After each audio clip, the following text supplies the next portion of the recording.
Get this thing rocking. Yep. Alright. Alright. Chewy.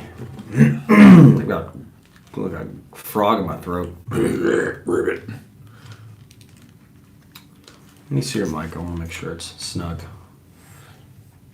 Okay. Alright. Mm-hmm. Let me see. Where are you? Where am I? Where? Say some things. All right. So, guys, we're just kind of getting started here. You sound good. And God, it's a sultry voice you have. we'll wait till everybody gets going, but we thought that... Sultry voice. Sultry voice. That's me. Recently, we've kind of getting a late start most of the time, so I figured this week we'd get an early start and kind of hang out with you guys. During the live podcast, if you guys would... If you think of someone that you would like seeing on the podcast, put their name down there. Let us know, because we're going to be looking at getting some guests on from time to time. And I would like to know if you guys have any, not suggestions, but requests.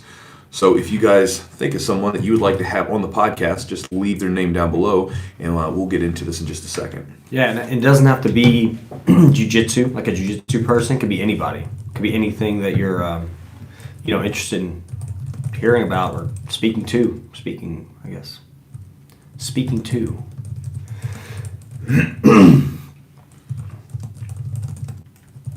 I've got a frog in my throat.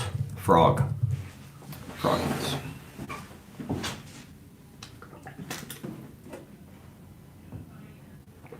Yeah, dude, Joe Rogan's coming. What are you talking about? What's that? He asked Javier, said, get Joe Rogan on here. And I said, yeah. Joe Rogan called us to be on the podcast. So. Jocko. Did you look at me for a second like I was serious? I was like, what is he talking about?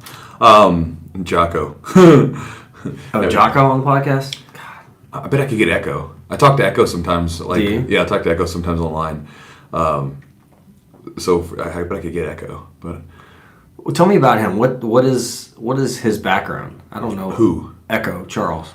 The thing I know he's a brown belt in jiu-jitsu. He's a jiu-jitsu. He's a jiu-jitsu guy, and he's one of the dudes that was doing videography and videos and stuff like that for all these dudes back in the day. I think I don't know, but it looked like he did a lot of the Metamorph stuff. Oh, really? Yeah, so he was doing a lot of the video. Went back and looked at his stuff, and I was like, oh, okay. So Sean Hammonds, we can get Sean on here. Oh yeah, Sean, and then I've talked to Sean about being on the podcast before, and he's always down, but he's always so busy. Yeah, he's got a lot of stuff going on. Yeah, I think it'd probably be easier to do Sean when he comes up for a seminar, or a training session. Just do it then and get him while he's here. And he's probably busy with the Nashville Open coming, and then the Cincinnati Open. We're gonna have a pretty good turnout for those IBJJF tournaments. Yeah, we do some pajama wrestling and that. Pajama wrestling. It's gonna be awesome. Who doesn't love a little pajama wrestling? What's that? Who doesn't love a little pajama wrestling? People that do no gi only. Nah, John Thor doesn't like pajama wrestling. No, John Thor's awesome. John's awesome. He's awesome, but he doesn't like pajama wrestling. Hey man, you're gonna when you get in a game at a high level, like he probably started at such a high level. Yeah. You're gonna stick with what you know and what you're good at. Yeah. And you're not gonna, if you got time to dabble and play around, you're gonna dabble. But dude, if you come in and you're like, I am fantastic in no gi. I don't need anybody slowing me down, grabbing me, doing anything. I'm going to just do my thing. And he is, man, I think he's super well-rounded. Just from his from his performances, he was awesome. definitely really good. Yeah. You're just going to stick with what you like. No, I agree. Like I just said, Would you rather do gi or no gi tournament? No gi. What have you had more success in? Have you been better? I've probably done more gi tournaments just because they're more numerous.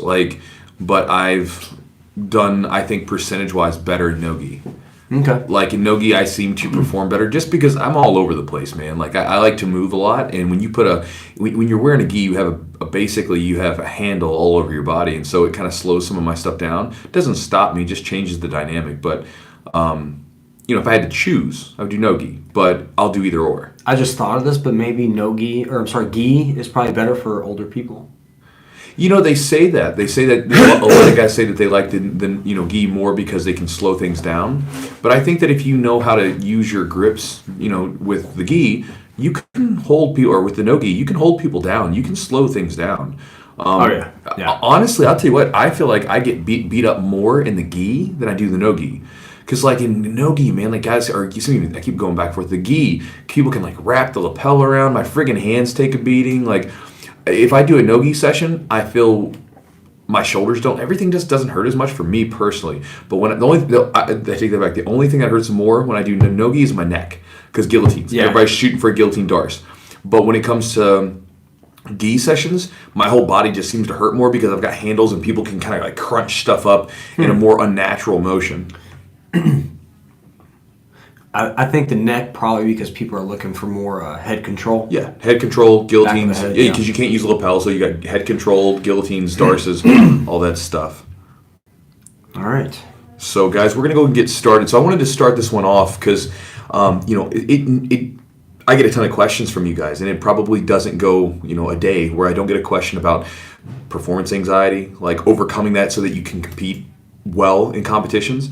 And I kind of wanted to touch on it. And I posted this up, and I'm going to kind of dive into it a little bit, but I posted this up on Instagram, and I'm going to kind of read the post and, phrase it a little bit differently. But years ago when I competed, like the only thing that I cared about originally when I started competing was getting the W. Right? It didn't matter. Like when I was competing, that was the only thing that I wanted to do. I wanted to get that W. But there was a problem because being afraid to lose created a fear in me, right? Like because I became scared to lose. I wasn't so much focused on the win anymore. I wanted to win, but more or less I was just afraid to lose. And because I was afraid to lose, I had numerous lackluster performances. On more times that I care to remember, I remember walking off the mat completely disgusted with myself and disappointed with the result. And I wasn't disappointed because of the end result itself, because a lot of times I had won, right? Like there was one match I remember as a brown belt in particular. This is one that really stands out to me. I went against this guy and we had this match and I won on an advantage. Just barely squeaked by. And I could have done so much more, but I was scared to go for anything because I was, ahead on an advantage. So I didn't go for anything. And I remember walking off the mat and feeling disgusted. And I had won that match. There was another match maybe about 2 or 3 years later where I competed, and this one was like a big turning point for me. But this one I lost. But I went against a guy, and I was just scared to pull the trigger and go for stuff. I was playing full guard and not really going for takedowns, like playing a game that was not me because I was afraid to go for it. And, these started to mount and sort of rack up. And, I was battling with the anxiety, just like everybody talks about. I'm getting frustrated with myself. I'm not performing to the best of my abilities. The person that I am inside the gym is not the person that shows up when I get to the mat. And so eventually I kind of looked at it. I was like, man, I'm not competing for the world championships, right? I'm not competing for the adult world championships. I'm not making a ton of money competing. I'm not Hodger Gracie, right? I'm just, I know where things are, right? I'm not going to be, that upper crust of jiu-jitsu. It's not in the cards for me, and that's okay. So I had to kind of come down to it and say, okay, then why am I doing this? And for me, I enjoy the rush of competing because when you're competing, you're 100% present because this thing it does create anxiety. It creates this moment of where nothing else matters. What you've got going on tomorrow, all the stuff like you got to do when you get home, none of that stuff matters. None of the stuff matters that happened before. The only thing that matters is what you were doing in the here and the now. You're completely present. I love that rush. I enjoy testing myself because I like just seeing where I'm at, right? Just throwing it out there and seeing what happens. And for me, it's a further development, right, for myself. And so at that point, as I got older, and again, I don't know if this only comes after you've won some stuff because I've been successful in competition. So maybe this only comes after you've won. I don't know. But for me, as I got older, I stopped caring about the wins. I stopped worrying about the end result. And instead, I became really focused on the process. What's actually happening during the matches. Instead of being focused on, am I winning? Am I going to lose? I was like, man, what am I going to do when I get out there? And during the match, like, okay, being in the middle of the match, I'm chasing the submission. I want the match, when it ends, I want to say that I'm happy with what happened. I'm happy with the result. I'm happy with the performance. Because again, I'll say this over and over again, but to me, it's an art. And again, we don't have paint. We don't have brushes, but our movements on the mat, those are our brush strokes, right? And when you compete, again, people are watching, right? Whether it's my students, whether it's people that I know, or just myself to look back later on when I get to watch it in a video. And I want to look at that art that I've created. I want to be satisfied with it. And satisfied doesn't mean that I always won. Satisfied means that I might have just went for it and came up a little short, but man, I almost had him. I was chasing him, right? It can mean that. Or it can mean simply that I walked in there and I wasn't afraid and I chased the dude down and I got caught in a submission. Doesn't matter, but I want to be satisfied with it. And what that means is when I walk off the mat, I want to know that I conquered my own BS, right? That own, like, that BS that goes inside of all of our heads, right? I want to conquer that. I want to step on the mat and be like, look, I was nervous. There's been times where I've been against guys that I was like, man, there's no way I'm going to beat this guy, right? This guy's like, maybe he has a big name or something. And then I go in there, I'm like, F it, I'm just going to go. And I end up winning, right? I end up beating the person. And there's been plenty of times where this has happened. And that mindset shift from focusing on not losing and being solely focused on the win to, like, let's actually go for the win 100% and just leave it all out there. Come, whatever happens. But, there's always going to be a chance that you're going to lose, right? I mean, again, I can increase my probability by training hard, eating a good diet, getting proper rest, all these different things that we do. But ultimately, there's always going to be a chance to lose. So screw it. Let's go for the win and really go for it. And since I made that mindset shift, I know that my tournaments have been so much more successful. I've won more. I've won more in a convincing fashion. Like, I've actually played my game and walked off the mat being like, damn, I looked good. Or even sometimes I'll walk off the mat being like, I don't know who that was. Like, I was in a different zone, right? It's like that state of flow where I'm doing stuff and I didn't practice some of this stuff. It was just like boom, boom, boom, firing off. And it's like it's a different person at that point. And for me, that's been really helpful. And so, again, we all have our own way of dealing with this thing. But I think that, for at least for me, this is my way of approaching it. Instead of focusing on winning, it's more of like going for the win, right? Not focusing on the end result, but like focusing on like, how am I going to win? What are the things that I'm going to do? The stuff that I can control, right? The end result, it be what it may. What can I do to really go for it? And that's what I focus on. It's been helpful to me. And hopefully it's helpful to some of you guys listening. If you guys are trying to compete and you find that you either get overly anxious or when you compete, you really struggle to really go for it. Hell, this could even be in the gym when you're rolling. Sometimes maybe you have a guy that it's really tough for you. You might have trouble just opening up your game because you're afraid of getting smashed. I remember having those days in the gym. I don't have them anymore because I don't care. It's like I'm out there to like let things loose. And if I get caught in something, so what? I'll learn from it. Again, it ain't a big deal. But again, when you build this thing into something and you pervert it with that idea of you got to win, it screws up everything. It holds you back. It hinders you from really seeing what you have. At least that's been my experience. So, guys, that's the ramble to start today's podcast. So hopefully that's useful to some of you guys that are getting ready for competitions, or or if you just have that feeling. It may not even be jiu-jitsu, because I know for some people, like, they just come into BJJ and they don't care.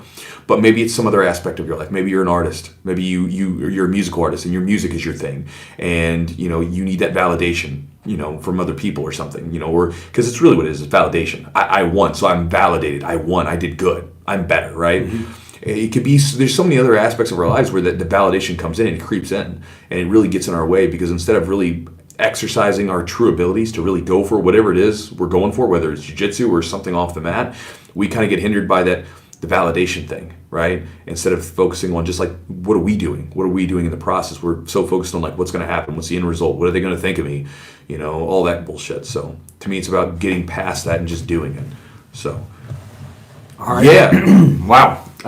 So here's just from that statement, how do you get past that? What did you have to do to mentally get yourself into a state of, I don't care if I want to lose, or, I'm no longer trying to prove anything to anyone. How did you change that mindset? I got disgusted with myself. So like, it happened over and over again where I would come off these mats, right? And I knew that there was more in me, right? I would have a match where I'm like, who is this guy? This is not me.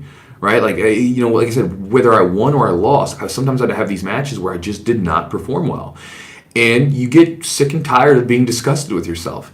And you saw the result of it, right? Because I could look at it and see the result. Okay, here's what happens when I play to not to lose, right? But then every now and then there would be these tournaments where maybe I didn't really put much into it. Maybe it was like a last minute thing where someone's like, hey, Chewy, can you compete? Yeah, sure, right? Or, there were tournaments literally where I would show up and they would say, hey, one of the guys like didn't make it. Could you do a super fight today? Yeah, sure, why not? And it would be in those tournaments where I really had no stake in it. I didn't really care very much, that I just let loose and played. And those would be the matches and tournaments where I was like, man, I went after it, did really well. So it's kind of like you have contrast. You can say, well, Here's what happens when I play scared. Here's what happens when I play afraid to lose. And here's what happens when I just don't give a shit and I just go for it. And more often than not, when I didn't give a shit and I just went for it, even though I was out of shape in relative, right? Even though I didn't have as much training going into it, didn't have as much preparation, any of that stuff that you really focus on. Mm-hmm. Even though I didn't have any of that stuff, those were the ones that I was really performing well. And so I was like, okay, for me, it's probably not so much being in shape, being strong, being technical. My issue is probably that I'm getting in my own way with my mindset. And so I had that contrast, and I could look at it and say, okay, I need to let up and just chill, let go of the of this fear that I have of losing. Yeah, so that's what happened. I think the pressure. I think you just took pressure off yourself. Mm-hmm. You just didn't want any pressure. Yeah, you didn't need it. You didn't feel that you needed it to be valid. Like to validate, a win did not validate your comfort or your success. Yeah. In jiu-jitsu. Well, here's an example, right? So, I remember one of the guys. He asked me. He said we were just chatting, and he said, "Hey, man," he goes, "Now that you're more popular, because years ago nobody knew who I was. I was just some random guy in Kentucky. Now, hundreds of thousands of people around the world know who I am, right? Kind of neat." But he was like, "Since it's like this now, are you more nervous to compete now than you used to be?" And again, to imply that is implicitly you're asking, since there's more eyeballs on you, if you lose, is that going to bother you more? And I told him, I was like, no, because let's say that I lose, right? Well, does that invalidate everything that I've done before? Does it invalidate everything that I've said? Of course not, right? You just lost. Happens. Right, and that's the big problem. I guess that's the thing that you have to get over, right? For instance, you're getting ready for a competition too, and you're just like me. You're up in your own head half the time, and you have your own anxiety and bullshit, right? Mm-hmm. Just because, let's say that you win, great, you win. But let's say you lose. If you lose, it doesn't invalidate the things that you've done in the gym. It doesn't invalidate your previous wins. It doesn't invalidate the game that you've been developing. It just means you played a game and you lost. Happens. Right? Mm-hmm. Like if you have a tournament that has 1,000 competitors, 500 of those guys are going to go home with an L, one and out. They lost, right? So you can't. Your validation cannot come simply because of competitions. Don't get me wrong. I love to win, and so I'll do everything that I can to increase my probability of winning. But there's always going to be the chance of losing. It's a competition. That's what makes it fun in the first place, because there is a chance you're going to lose, right? So you got to come ready and you got to go after it. And I'll always go for the win because, man, it freaking feels good to win, right? But I'm not going to beat myself up if I lose. I'm not going to make a subjective claim about myself like, oh, man, I suck. Like, no, I don't suck. I need to just figure out what I did wrong and what can I do to improve, right? Yeah. Make an objective statement. Like, coming up for your competition, how do you feel for it mentally? It's been about a year since I competed. Last time I competed was November. It's been that long? Yeah, because I've just been so busy. It's not that I don't want to. It's hard to get away for a weekend. Well, yeah, you've got excuse me, guys. Sorry. Got a young baby. You've got this this new facility here that you're in. Dude, I fucking love competing, and the way I get better is I compete. The way I get rid of my nerves is I do it. Yeah. Like over and over. Now, why do you think that you get better from competing? I get used to it. It's my norm. But what I mean is, like, do you when you say get better at competing, do you mean like you get better like jiu-jitsu overall from competing, or do you get better specifically at competing from competing? I think I did a lot more as a white belt. So if you're a white belt and you're always asking about competing, you get these questions. I learned so much in a match. Mm-hmm. One match, getting my ass kicked or winning. I learned so much. I'm like, it validated my skill set to an extent. To me, I felt like, oh shit, what I've learned is working. Yeah. And it was the unknown. Mm-hmm. I go into a tournament and I'm like, I don't know what this person does. Yeah. They don't know what I do. I'm going to try to do my thing, and play my game. And it might work. And if it does, you feel good. You feel like, okay, I'm getting somewhere in this jiu-jitsu thing. Through the years, like I think at every belt level, in my opinion, you should compete at every belt level. I just think it's a good litmus test. Mm-hmm. It's good for your confidence, whether you win or lose. Mm-hmm. It's a good to light a fire under your butt if you're not doing what you're supposed to. If you go out there and get crushed, it gives you direction. Mm-hmm. So I think competition is so important. For me, it's the fear of the unknown. Yeah. And the way that I keep myself calm is I think about what I'm going to do. Sure. I think about my game. Yeah. I think I'm going to get you in this position. I'm going to finish you this way. And if I don't, I got something else. Mm-hmm. And if I don't, and I'm going to fight, it does show some, it shows your true colors too, because some people fold. Yeah. And some people just fucking are, my first brown belt tournament, I don't know why. I went for a leg lock against this guy. Like, he looked like a Viking. Okay. He got me. I didn't get it. He mounted me. He put me in an head and arm choke, and just started crushing my face for like literally, I got out. I somehow popped out. I almost tapped. Yeah. I just stuck with it because I felt him squeeze as hard as he was going to squeeze, and he let up. Got out. And then I was like in my guard trying to work. I only had a couple of minutes, but he was up, mounting all the points and shit. And I was already fatigued from getting my skull crushed, trying to breathe. But I learned so much. What I'm getting at is you're going to learn every time you're out there. You're going to learn what you want to do and what you don't want to do. You're also going to give yourself some direction. It's like, I think it's you think of like Mario Kart or something, and you get those little speed strips. It's like a speed strip to me. It really is. Speeds it up. Years ago, I remember when I was a white belt, we used to notice this, that when someone would compete, it was almost like they got an extra 2 or 3 months of training in, just from like a tournament. Like, I remember the most like sort of like, I noticed it for myself, but the most like night and day transformation that I've ever seen was a guy named Brad. We used to call him 007, and this was in Florida, or he's down in Florida now. He watches the channel sometimes, so he might be listening to this at some point. But he was a white belt sign up, whatever, and I remember he first came in, and he had this paper-thin karate gi that he was training in that he had left over from some gym he went to, and he was training, and he was just like kind of soft. Like, not soft in the sense like he was like wimpy. Like, it was soft in the fact that like he was a decently in shape guy, but it's just like he just had no base, he had no balance. You could just throw him around and you felt bad for him because he just wasn't getting it.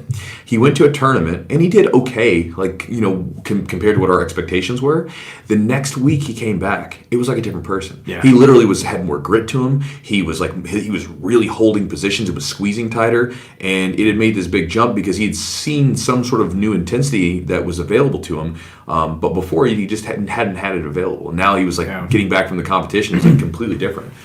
My very first tournament, you were the coach on the opposite side. Kyle was too, because I was a Highlander and I went against. Was I there for that one? I think you were. Okay. I don't remember. Where was it? It was a ego. It was an ego at some school. I don't know. What year was it? Do you remember? 08. I bet I wasn't there because at the time I was working a crappy job. I never had weekends off. Yeah. So I bet I wasn't there for that one. I just remember you go out there for your first match and the dude is mounted on you, mounted, talking to his corner, not even paying attention to what you're doing. Was that Chris? Chris. Yeah. He just crushed and here's the thing about myself that I was so proud of.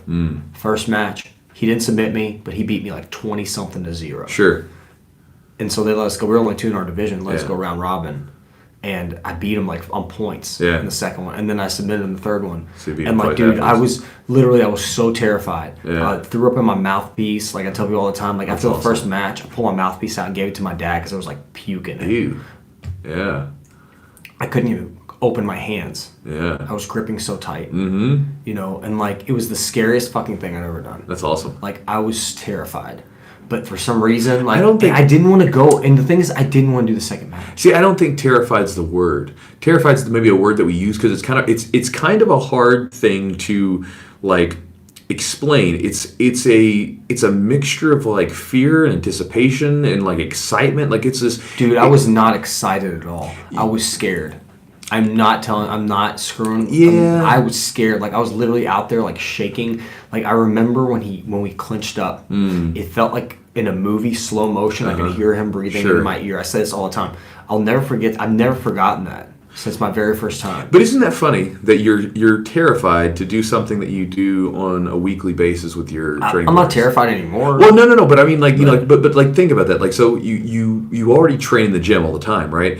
And then when you put it into a context where now we're getting ready for a competition, and there's a tournament, and there's a winner and a loser, and there's all these points, and all this stuff's going on, that then it changes the whole dynamic to where it goes from being this really fun thing to this terrifying thing, even though really it hasn't changed all that much other than the intensity is going to go up a little bit. Well, it's the opponent. Well, sure, the of course. intensity. It's the environment. It's the unknown. There's people watching you now. You're not used to that. You don't want to get embarrassed. It's like that's why people don't want to compete because they don't want to deal with that. Yeah. I didn't want to deal with it, but I did. I don't know why. I don't know what struck me to compete and then compete again. I didn't really enjoy it. Because you were around people that were competing. And so but I was never pressured to compete. Well, I know you weren't, but there's kind of a thing where like you see these guys getting ready for battle, and you're like, well, I mean, I guess I'll try it. Like, you know what I mean? I mean, that's how we all kind of got into it back in the day. I mean, I competed in wrestling, so I mean, I got into jiu-jitsu with the distinct like drive to I want to compete, right? And it was never like I was talking about this in a video that'll be up in a few days. I was talking about this like in the video. We didn't have stripes or anything back in the day. Right. So I wasn't going for stripes. I wanted to compete. I didn't care about belts. I didn't care about stripes. My thing was chasing medals. You know what I mean? So that's what I was in the beginning. I was a medal chaser. And so, but it just, I don't know, like when you get into this competition, you see all the other guys going for it. It just kind of like, it becomes infectious. You're like, oh man, all the other guys are going for it. I'm going to do it too. And especially and I don't know if you ever had this, I used to be so bummed when guys would come back from a tournament and I wasn't able to go for some reason. They'd come back wearing the hardware and I'm like, I want to get some too. Like, I want to be up there with them. I had, man, one time, because me and Adam kind of started training together pretty much at the same time, a couple weeks apart.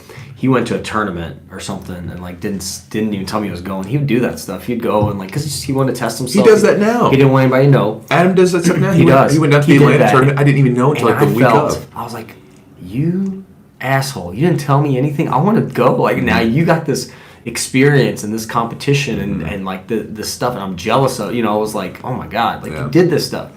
But I had a buddy like that. He would go off on these tournaments. I mean, he's far away. Like, he went to one tournament one weekend. He told us he was just leaving to go see family for the weekend. Yeah. And he went up to like Milwaukee from Louisville. So that's a hell of a drive. Yeah, that's about 6 hours. Yeah, over a weekend. Comes back with 2 big shiny gold medals. And I'm like, what the hell? Where'd you go? He's like, I went compete. I'm like, well, why didn't you tell us? We would go compete with you. He's like, I get so nervous when people are there that I know. Yeah. So he was like, it was fun to be there in a place where nobody knew me and like there was no pressure. Because when he would compete at local tournaments, he always bombed.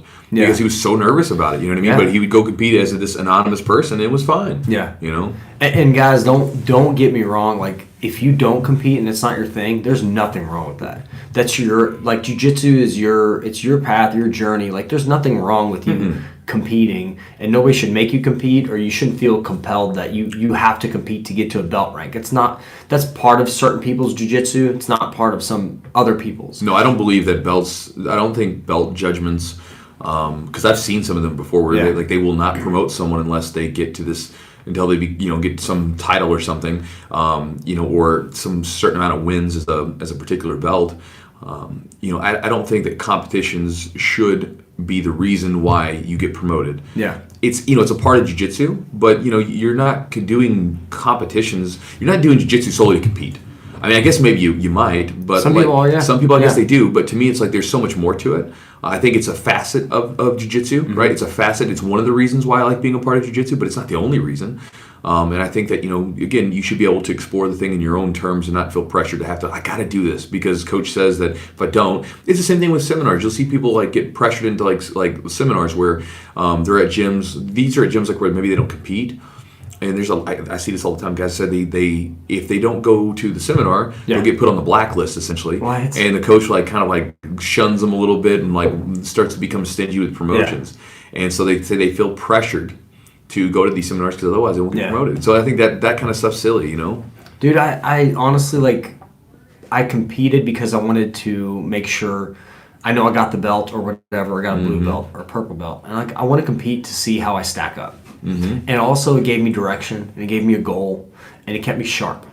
Mm-hmm. When I don't compete, you can get complacent, you can get kind of stagnant. Okay. I think when you have a goal in mind, and they were talking about that, I don't know if you listened to that Tyson Fury podcast with Joe Rogan. I listened to a bit of it. I didn't get all the way through it, though. And that guy basically deals with a lot of anxiety and depression and stuff like that. And he said basically you have to have a goal. Mm-hmm. You have to have a goal, and that drove him to box and to work out and things like that. And for me, I think jiu-jitsu, to keep it moving, to keep progressing, I need to make sure that I feel like I am at a level, that I should be at, and I also feel like I'm moving somewhere.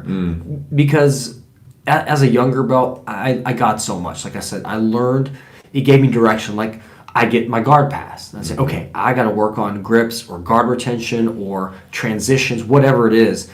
It showed my areas of strength. It showed my areas of weakness. Mm-hmm. And then I was able to go back to the gym with like a list of things that I needed to work on. Mm-hmm. And so I was able to tailor my training, to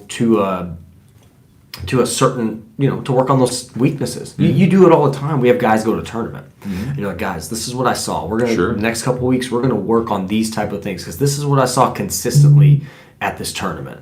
So, I just kind of, I like tournaments. Mm-hmm. I don't give a fuck about the rule set, honestly. Like, some rule sets are better than others. Some rule sets are stupid. Certain rules, or not rule sets, I'd say in... What do you think stupid? Oh, man. I think that reaping is kind of dumb. I think it's dumb. Because if it can be used... If somebody uses reaping to maliciously kind of cause harm, that's one thing. You're just an asshole. But I've seen people use reaping as a way, especially our guy Justin. Mm-hmm. Some guy did that or moved his foot in a position to cause Justin to disqualify. So I think it's stupid. And especially if you are a ref and you see somebody blatantly do that, you DQ that person that did it. So I think in that aspect... I don't know. And I talked to like James Klingerman, who runs the EGO, which is a local tournament. Yeah. I had him on my podcast a while back, and he talks about reaping. He's like, I've never seen injuries from reaping. Dude, years ago, like when this reaping thing came out, like this, this is some years ago. I remember like kind of scratching my head, like, what the hell is the reaping? Like, we didn't know what it was. Yeah. Like nobody had ever talked about it. Like I remember back in the day with, you'd go to tournaments and like, as a white belt, straight ankles and knee bars were always legal. Not always toe holds and heel hooks and stuff like that, but it didn't matter. Gi or no gi, as a white belt, straight ankles, toe holds, or straight ankles, knee bars were always legal. And then they started doing this thing like with mainly IBJJF with this reaping thing. I was like, this is so strange. Like, if you're a black belt in jiu-jitsu and you don't know how to defend a fucking reap, like you need to do something else. Like you have to defend that. And not just because of the leg locks, because there's a lot of sweeps that can be used off of that. To me, it's like, dude, you're taking away a big part of it. So it's like, that's so silly. Like, yes. And again, as a black belt, you should be fine dealing with the reap. Like you should be able, maybe as a white belt, you say, listen, we don't want to endanger their knees. Sure, okay, makes sense. But like blue belt and up, like you've been training for 2.5 years or 2 years or whatever it might be as a blue belt, maybe less. You should be able to defend and deal with that. Like you should, and if you're not, then your jiu-jitsu is not being developed adequately in your gym. You know what I mean? It's just the way it is, because there's so much stuff that comes from that doesn't really even have anything to do with leg locks. There's everything to do with positioning and sweeps. Yeah, that's the main thing.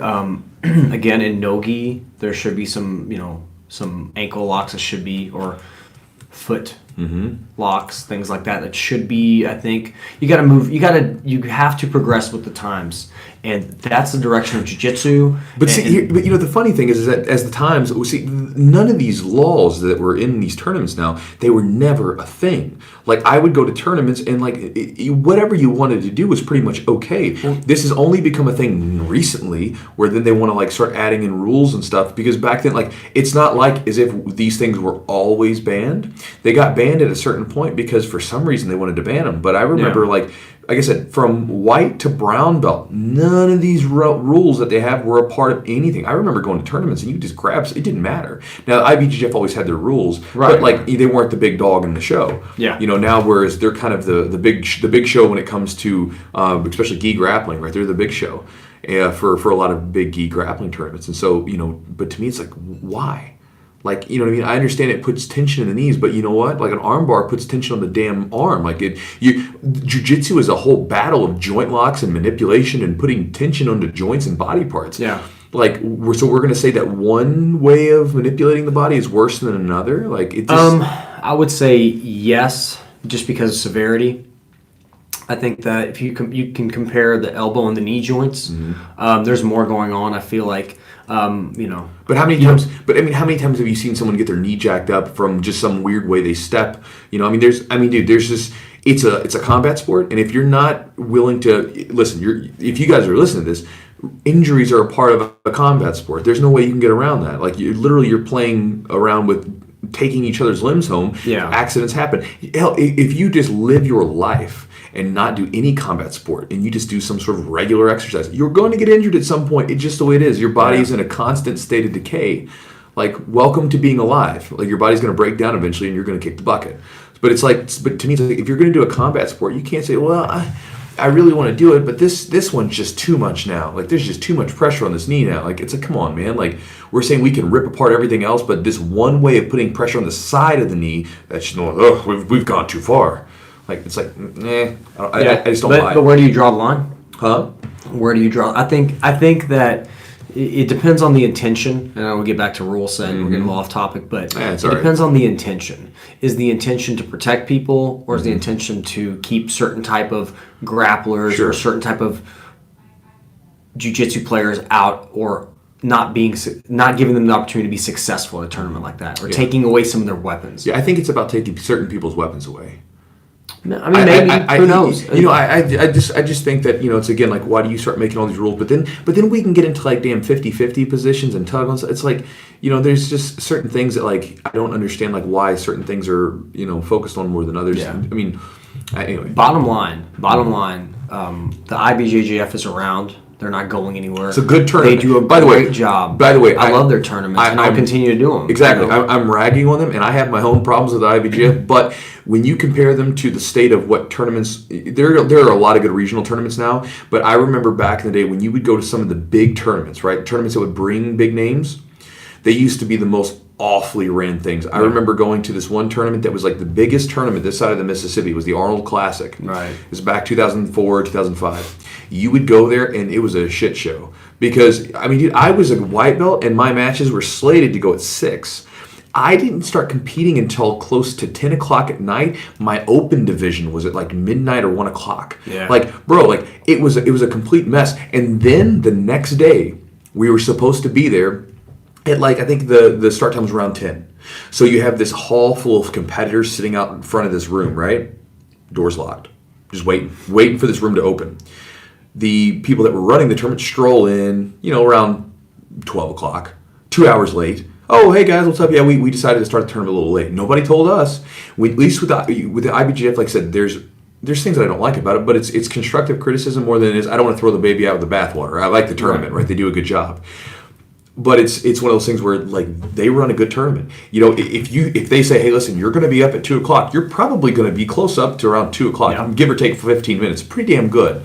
And, I mean, the tournaments ran very professionally. Right. Bad stuff I don't like about it still, but that goes with anything else. It's like I'd still rather have it around than not have it around. Well, the one thing you got to think of the amount of IBJJF tournaments that are around now, like the quantity of tournaments, and you're going to have more. There's a higher sample size, meaning there's more shit that can go wrong. Right. Like, if you have 100 matches, say only 2 of their matches go weird or a decision's suspect, but then you have other places that only have maybe 30 matches, and then so like the numbers, their numbers of error, just sheer numbers, it's going to be, they do a really good job, and and it's kind of a prestigious tournament. I like their tournaments. I enjoy the environment. Everybody there is there to compete, and they have a good high quality of competitor. You're going to an IBJJF tournament, you're going to a tournament that's going to be run well. It's going to be professional, like you said. It's going to be a nice environment. Yep. It's not going to be like we had a tournament once, and I fucking competed in a lunchroom. A lunchroom with like a 2x4 around the puzzle mats, and I invited my your whole friend family to come and my mom and dad, and I'm out here competing and doing this shit, and I'm like, oh my god, like this is not what jiu-jitsu. I mean, and this shows how far jiu-jitsu has come. My best story from that tournament was they had the lunchroom mats, which were terrible, and the lunchroom mats were maybe about maybe 18 by 10 was the mat space, which is not much for 2 mats. They were running 2 mats. Dude, people were running into each other. Now in the other room they had because this was like an MMA gym, and they had this cage wall set up, and where they were doing all the kids matches. Yeah. Well, one of the kids' matches, they had him go, and I remember this. And they had this one kid who looked like he was about 150, 160 pounds. He's a big kid, and he was going against a kid who was about 90 pounds. So you get like 70, like between 50 to 65 pounds of weight added on this one kid who was a little bit older, a little bit bigger. And the kid was doing really well. But then the kid like was trying to like Which face kid him. was doing well? The little one? the little one was Okay. the little one was winning. Now at the very end of the match, he got tired, right? So like he was going up, and he was like going away, and somehow he like was grabbing the cage wall, and then this like big kid comes up and was like face cranking him, right? And then when he's like getting ripped away, you just see this kid like hanging on as his face is getting pulled away from the cage, and you're like, this is barbaric for a kids tournament. Now, and then even worse was at the end of the tournament, me and Chad, we kind of like had been counting up points in our head. Yeah. So Chad looked at, we kind of cocked our head to the side when they raised the big kid's hand, who strangely enough his dad was the ref, and we looked at each other and we're just like, what'd you have the match at? And I was like, I had it this to this. He goes, yeah, me too. So then Chad says, hey man, how'd you get that point score? How'd you score that? I don't know match? if did he say it like that? No. This is like 16-year-old Chad. No. Chad started. 14-year-old Yeah, Chad. Chad was respectful. He comes up and he goes, "Hey man," he goes, "How'd you get that point score?" He's like, "What do you mean?" He goes, "Well, we scored at this. How'd you get those points?" And the guy was like, he just started mumbling. He goes, and this is where Chad goes, "Man, you don't even know what you're doing." He's like, this match was this. He goes, "That kid should have won." And then the guy like starts getting angry or whatever, and the guy says like tries to talk bad to Chad. Chad is like, "I'll whoop your ass," and I'm kind of laughing because I'm like, yeah, he would. He probably would. Oh, he absolutely would. But I told Chad, I was like, chill out, man. It's all right. He was so mad. Like I was walking out of that tournament with my parents, and I see Chad walking out. And he's just like dropping all these F-bombs in front of my parents. Oh, It's yeah. not like my parents don't Yeah. care. They're like this like 15-year-old kid. He's like, I was like, yeah, that's Chad. And, he trained with us. He's really good. He's awesome. That's He's a funny. good dude. Yeah, dude, it was just funny. Again, for us as competitors, we were both pretty angry. Just because what goes into it as a competition, and it sucks when something gets stole from you from BS. And again, it doesn't that doesn't happen as often with the IBJJF. There are still times where like there's some questionable stuff that goes on, no doubt about it. But like you said, you go to any tournament, there's always going to be some bad calls. There's always going to be some stuff that goes on that's a little bit like, man, that just always happens. When you compare it to the quantity of like the sample size, the percentage of bad calls at IBJJF versus some other tournaments, probably a lot less. Yeah. They probably do a much better job. They have training and things, and there's human error too. Mm-hmm. Yeah. And there's also, if you got a guy that competes every weekend or whatever, travels around with you and competes all the time, you're gonna give him a little love, Mm-hmm. which is human nature. You learn to you get to know people and you favor them. Mm-hmm.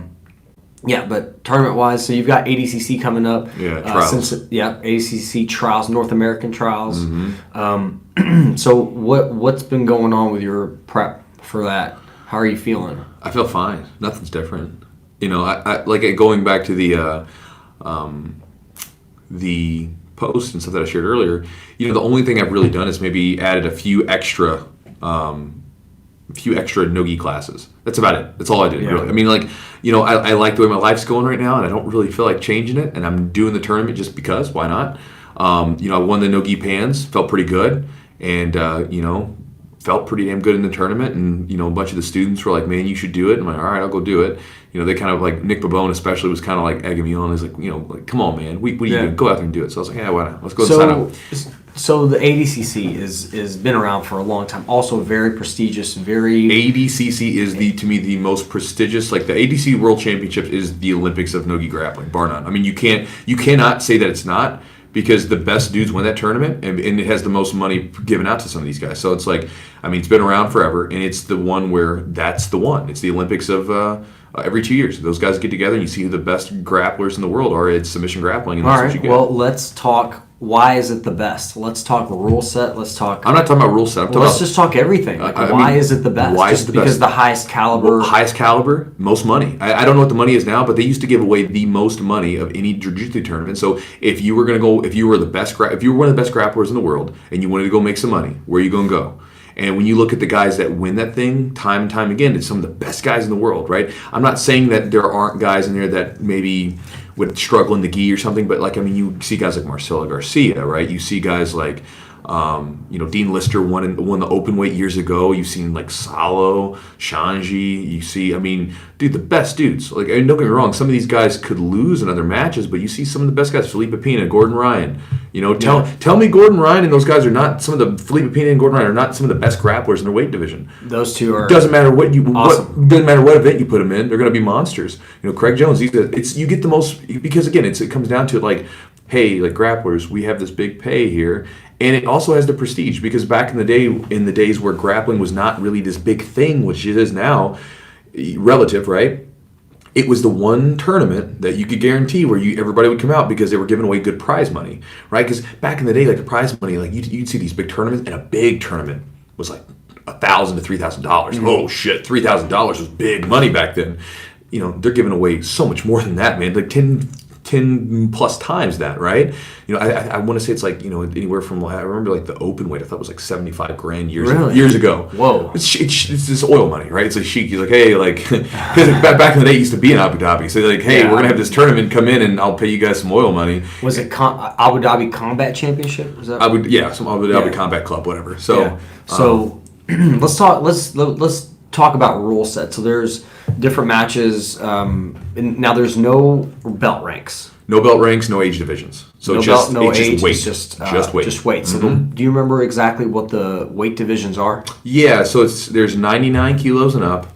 There's 98.9 kilos. That's the division that I'll be in, which is like 217, right? Okay. And then it starts to drop down. I want to say there's like 87 maybe, and then there's like 67. So there's, I think there's like 5, like okay. 99, 98, 87. So, yeah, I think there's like 5 divisions. Yeah.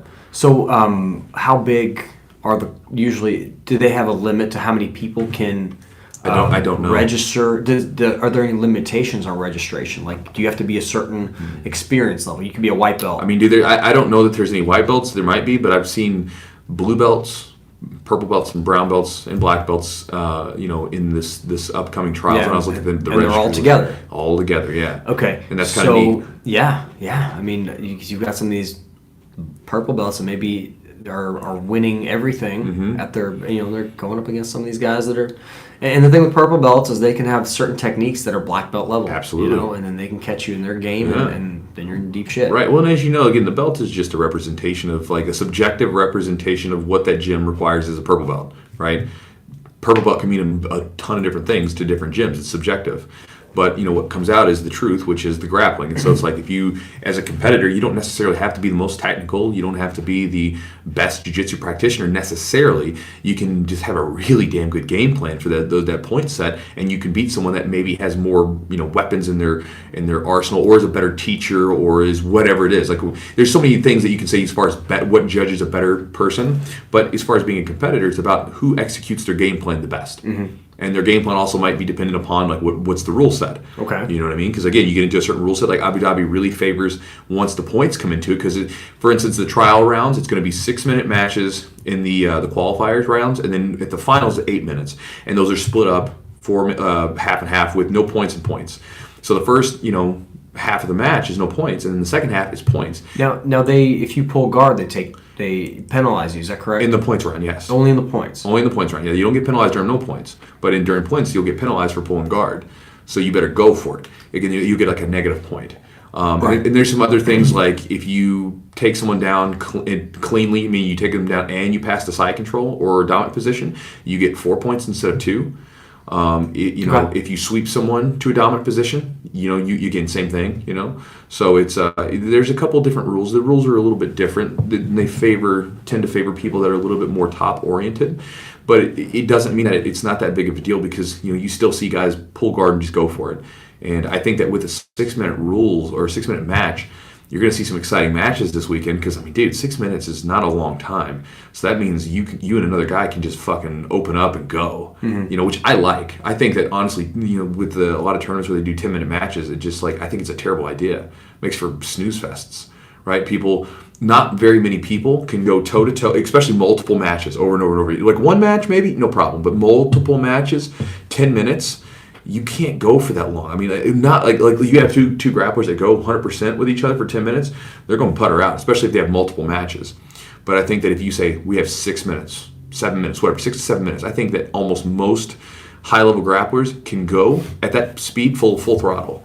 And that's why like years ago there, I would the Abu Dhabi like the gi version, right? The Abu Dhabi like matches that they would do where they would have bring guys in. I would always watch those because I think the matches were 6 or 7 minutes, and I loved watching them because guys didn't have time to mess around. They would have to immediately start attacking, and the matches made for a lot of fun because you would see guys just work with no breaks, no nothing. They're going instead of like whereas a lot of times a 10-minute match guys kind of mess around for a little. They probe and then they'll start to open up a little bit over time.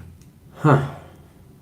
Do you know how many you have in your weight class, in your division? Mine's like 35. 35. Yeah, Chad's is huge. Chad's division is like, because that's like the average size for people, right? Like his is like, I want to say it's like 60 or 70 something. It's a huge division. But so mine's like 30 something.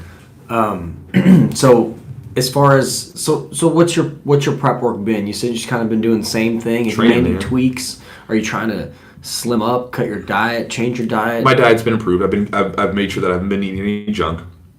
So, which is funny because I was trying to cut a little weight just to feel good, but my weights actually stayed the same, but like my composition's getting better. So I guess that's a good thing. Yeah.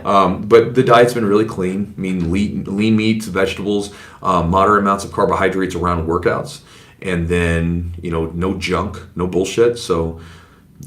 I mean, like, and I eat one cheat meal a week, which is typically sushi with Jess on Fridays. Yeah, it sounds delicious, by the way. It's good. So we go to this place in Louisville. It's really good. And so we get sushi on Friday nights once a week, and that's my cheat meal. And then the rest of the time, just eat clean and train hard. And then, just that's it. I mean, I don't really like I said, it's not. I've been doing a little extra conditioning work, but I'm always kind of in shape anyway. I like training. Yeah. I just enjoy training, and so it's a matter of just like for me, it's more of just game planning a little bit more. And then when I roll, I'm really focused on like what am I going to use at this tournament? What am I going to open up with? What kind of takedowns am I going to use? That kind of thing. Tonight I'll be doing a little bit of game plan work, a little bit of drilling, and then I'll finish it up. So I'm not going to roll. I'm not going to train Thursday or Friday. I'm going to rest.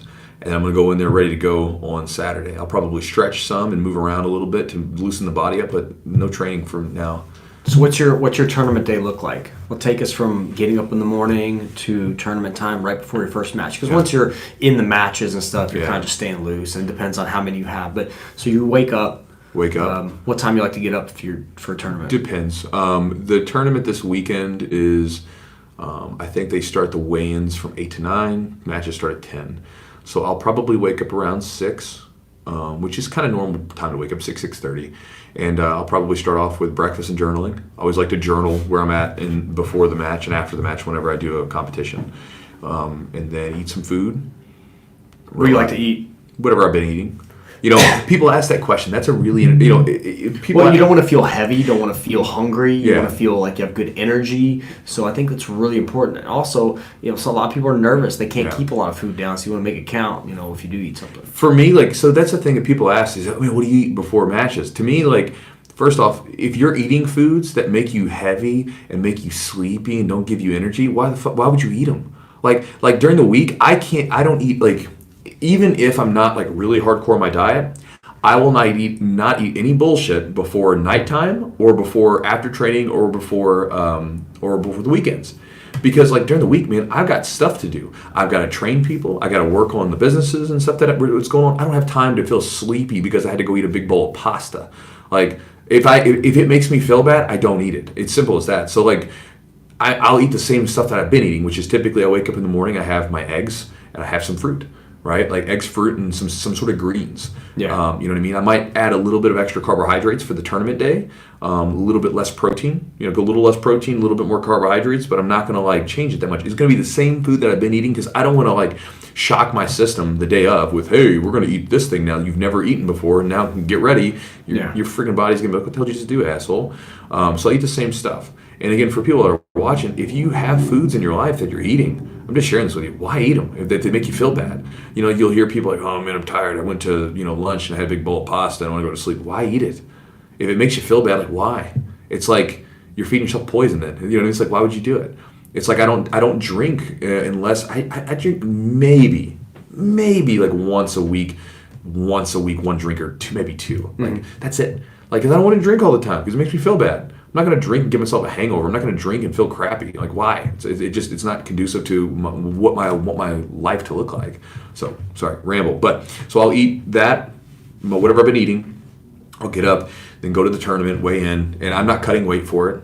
I don't want to cut weight anymore. My weight's where it needs to be, so I can eat a full meal and still feel great going into the competition. And then once I get done at the competition getting weighed in, I'll go in and sort of plot it out. So it's how long is it going to be, and that's where I kind of plan out my warm up, how long it's going to, what I should be doing, and then I just try to relax, man. Just try to stay relaxed until it's time to get the body warmed up and greased up, and then that's when I start getting going. Nice. Yeah, I like a lot of that stuff is great advice. I mean, a big thing for me is making sure I don't eat too much.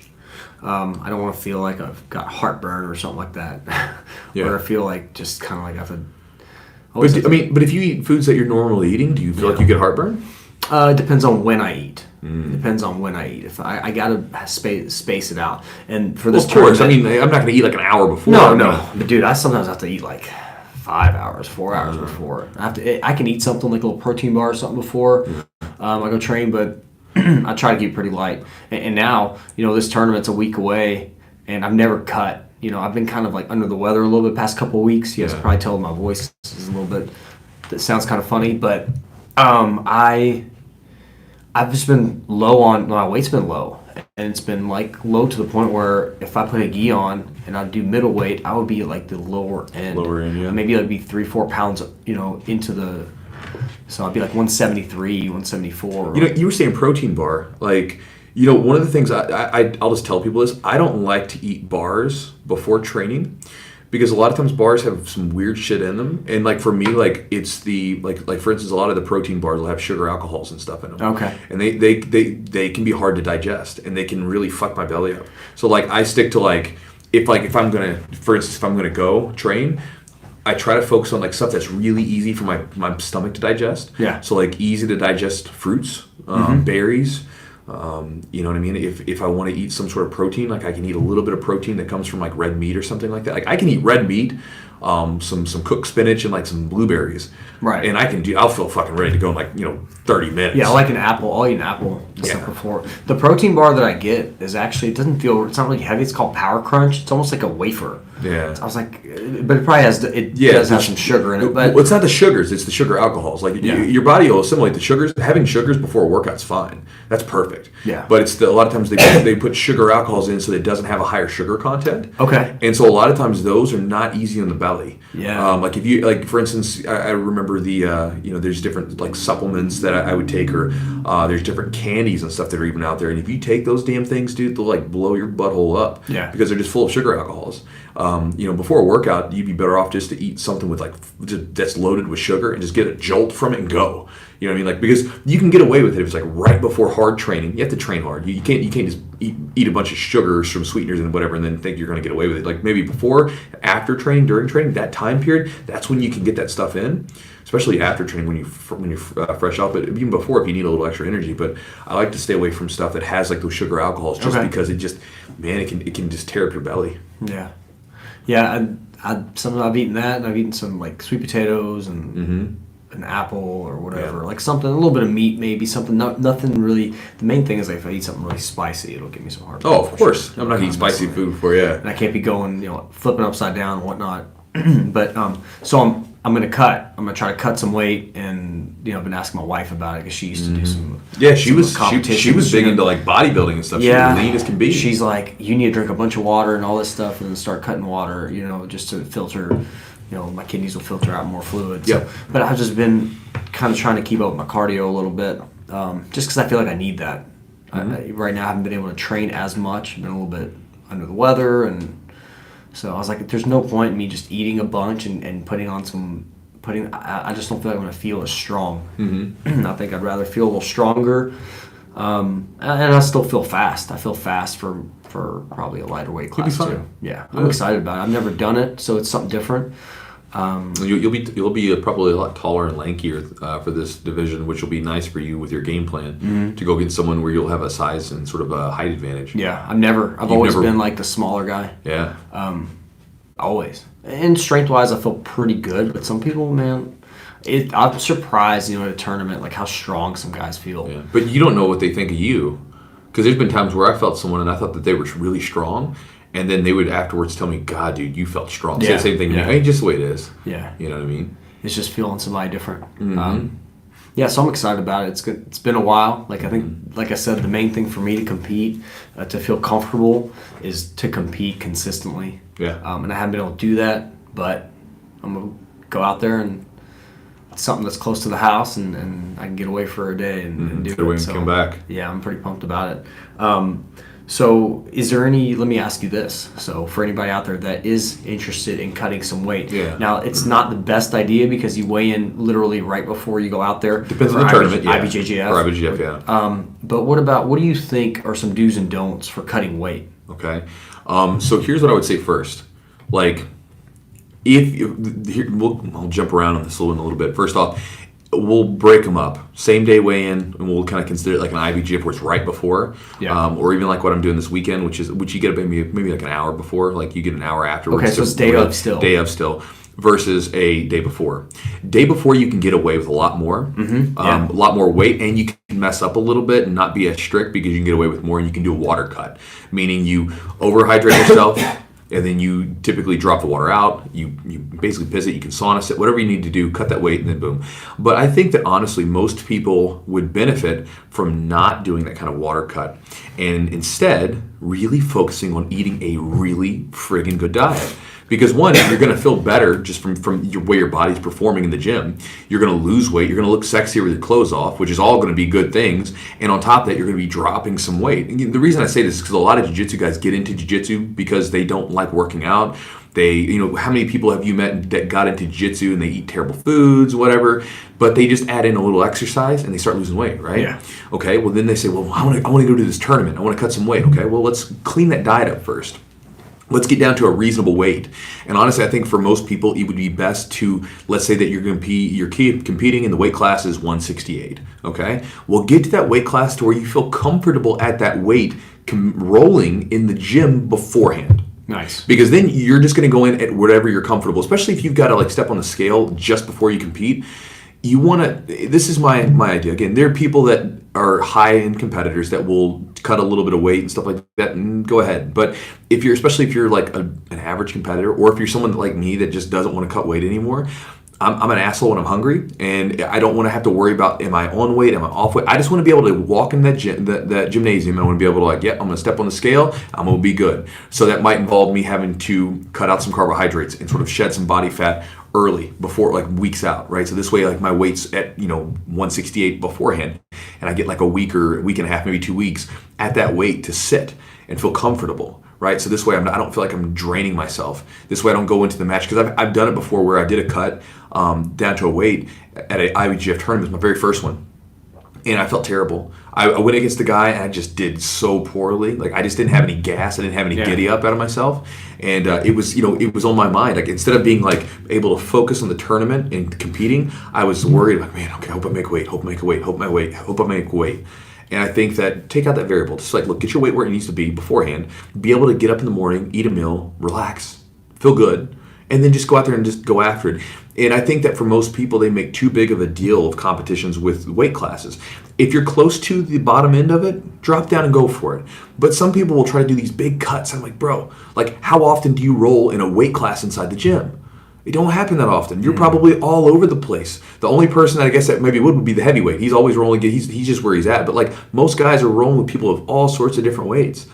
So it's not like you're just doing the same thing. You're just in a competition. So I'm not saying it doesn't. It does play a role, but I don't think it's so significant that you need to like go out emaciated and sick and like starve yourself to compete. I think you'd be better off to like be smart, eat a really good diet for at least 6 to 8 weeks, bring up.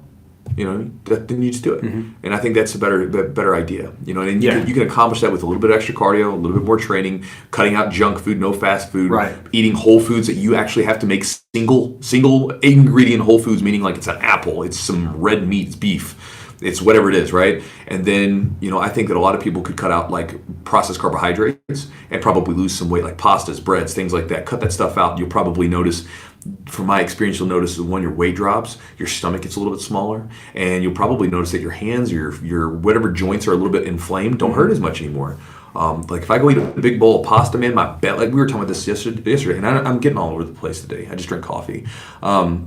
Last year at team training, we just got done with a really hard training session the first day, and afterwards I was like, all right, I need some carbohydrates, but it was really late, and we're out, and there really wasn't a lot of stuff around at this place. It was kind of like one of those, places where there's nothing but chain restaurants, and so we get there and like, man, we need to get some food. So we ended up going to the Olive Garden. And so like I'm in there and they literally had nothing on the menu that had carbohydrates but bread and pasta. Like I was thinking like maybe they have like some other like sweet potatoes or something. Yeah. Like, nothing. They had nothing. So I ate some pasta. I woke the next morning, man, my friggin' belly's all bloated, and so I ate some pasta. I woke the next morning, man, my friggin' belly's all bloated and I just feel funky, and then my hands were all stiff. It was like, God dang it, this just sucks. Probably the salt too. You retained a bunch of Yeah, for sure. But so I mean, I think if you get the weight down, you'll feel better off, and I think that's a better way to do it than try to do a big monster cut, especially if you're not adept at cutting weight. I mean, I've cut up to 20 plus pounds before a fight and weighed in the day before, and this was after getting myself really lean, but I wouldn't suggest that for most people because it's tough. So yeah, I feel like for me, I'm at the bottom already of the weight class. Yeah. Literally. Yeah, you're already I there. would have to eat really. I'd have to eat like. Well, you're pretty much at the weight class. You just have to make room for the gi. Yes. So at Yes. that point, yeah, go and do it. But what I'm talking about is like you get a guy who's like 200 pounds, Right. and then he's going to go try to compete at the 185 class Yeah, at it's a probably not jiu-jitsu. worth it. Bro, just do what you're doing, man. Especially those first several tournaments, you'd be better off to just go in where you feel comfortable because you're going to like gas out anyway. It would be better to just kind of like go in where you feel comfortable. Awesome. Yeah. So we had one of the guys from the gym that had pulled up the ADCC, like your weight class. Yeah. And just pulled up some of the names Uh-huh. and like circled like Tim Spriggs was yeah. one.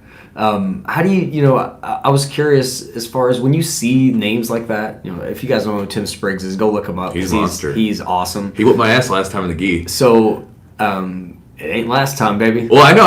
I don't This care. is Chewy. No, but This is Chewy getting recognition from the ADCC as well. But what I'm saying is I don't care. I thought it was, I just saw his name Yeah, and yeah. one of the guys who was there at the tournament, like he posted like, I want to see this match again. I'm like, Oh my God. and I just remember like, he went against him. And I was just like, this dude was tough. Yeah.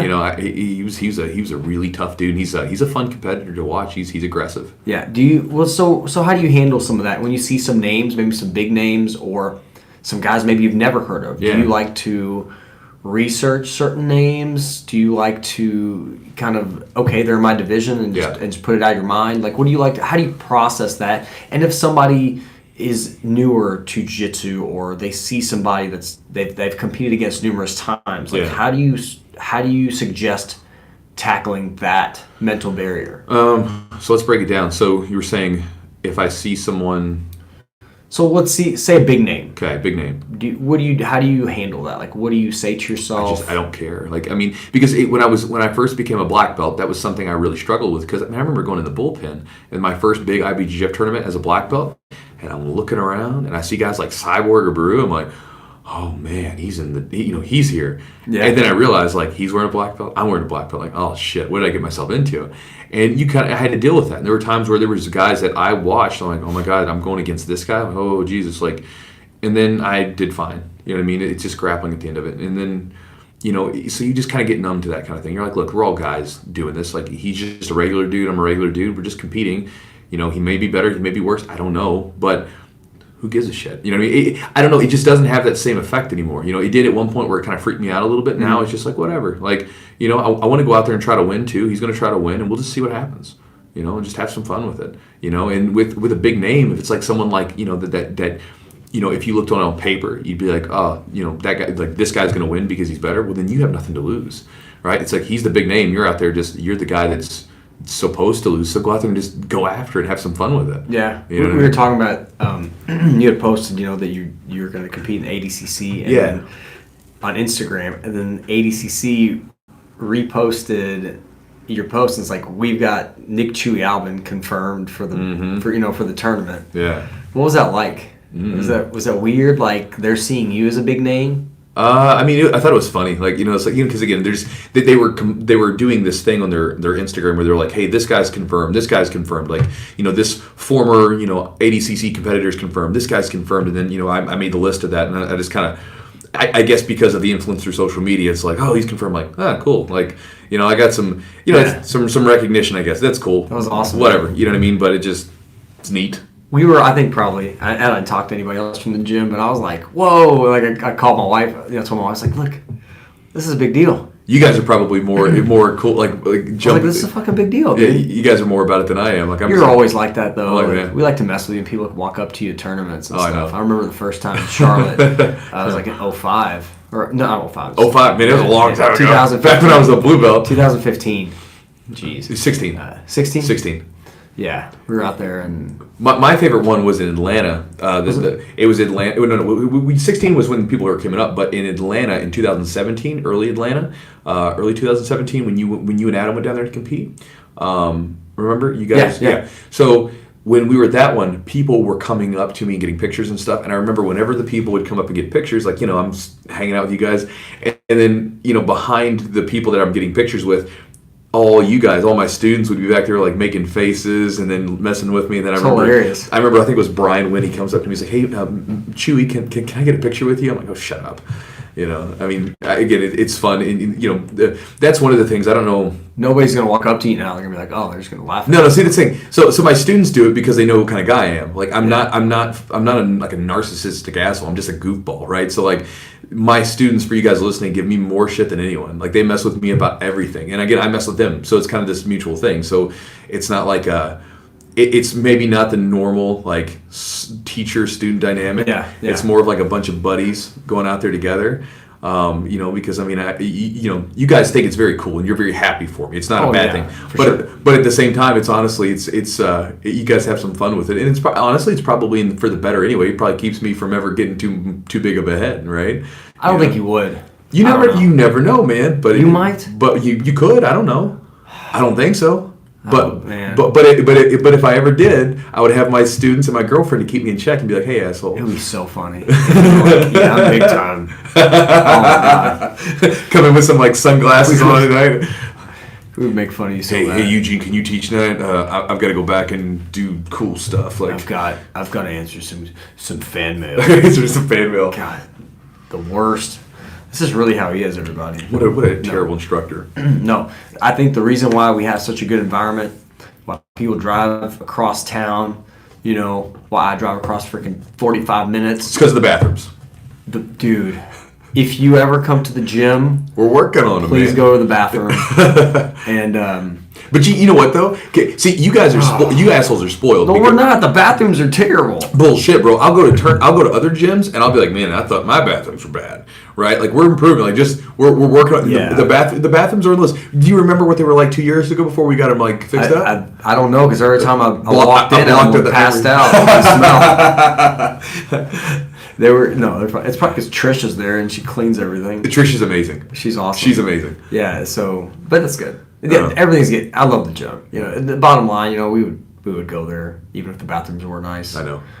You can't keep nice bathrooms around us anyways. A bunch of people are guys. gross, man. Yeah, I know. I'll throw like underwear on the toilet. People will. They've done that before. I know. Clog the toilet. Yeah, we had to have a plumber come out and get it. Oh my god! And he told me he was like pulling random stuff out of the toilet. I'm like, who the hell does this? Oh my god! So like a turbo vacuum or some shit. Yeah, I'm sure people are right now listening to this. Sorry, this is what I wanted to hear. I came here for competition anxiety and tournament preparation instead I get them hearing about plumbers. So when you're on the mats, when you're getting ready to go, you think about the toilets at Derby City MMA gets me fired up, really gross. Get you you're not gonna worry about anything. Yeah, you're gonna feel totally relaxed. Yep. Mm-hmm. It's not it, Chewy. Calm down. They're nice. They're nice toilets. Okay. I use the CrossFit side. I go to the CrossFit side. If you haven't figured it out. Don't talk to people like that. So let me see if there's anything else. Here's a question. What's the question? One more that I had. Okay. What about people that are in the gym, and you hear it's about MMA fighters all the time. Sure.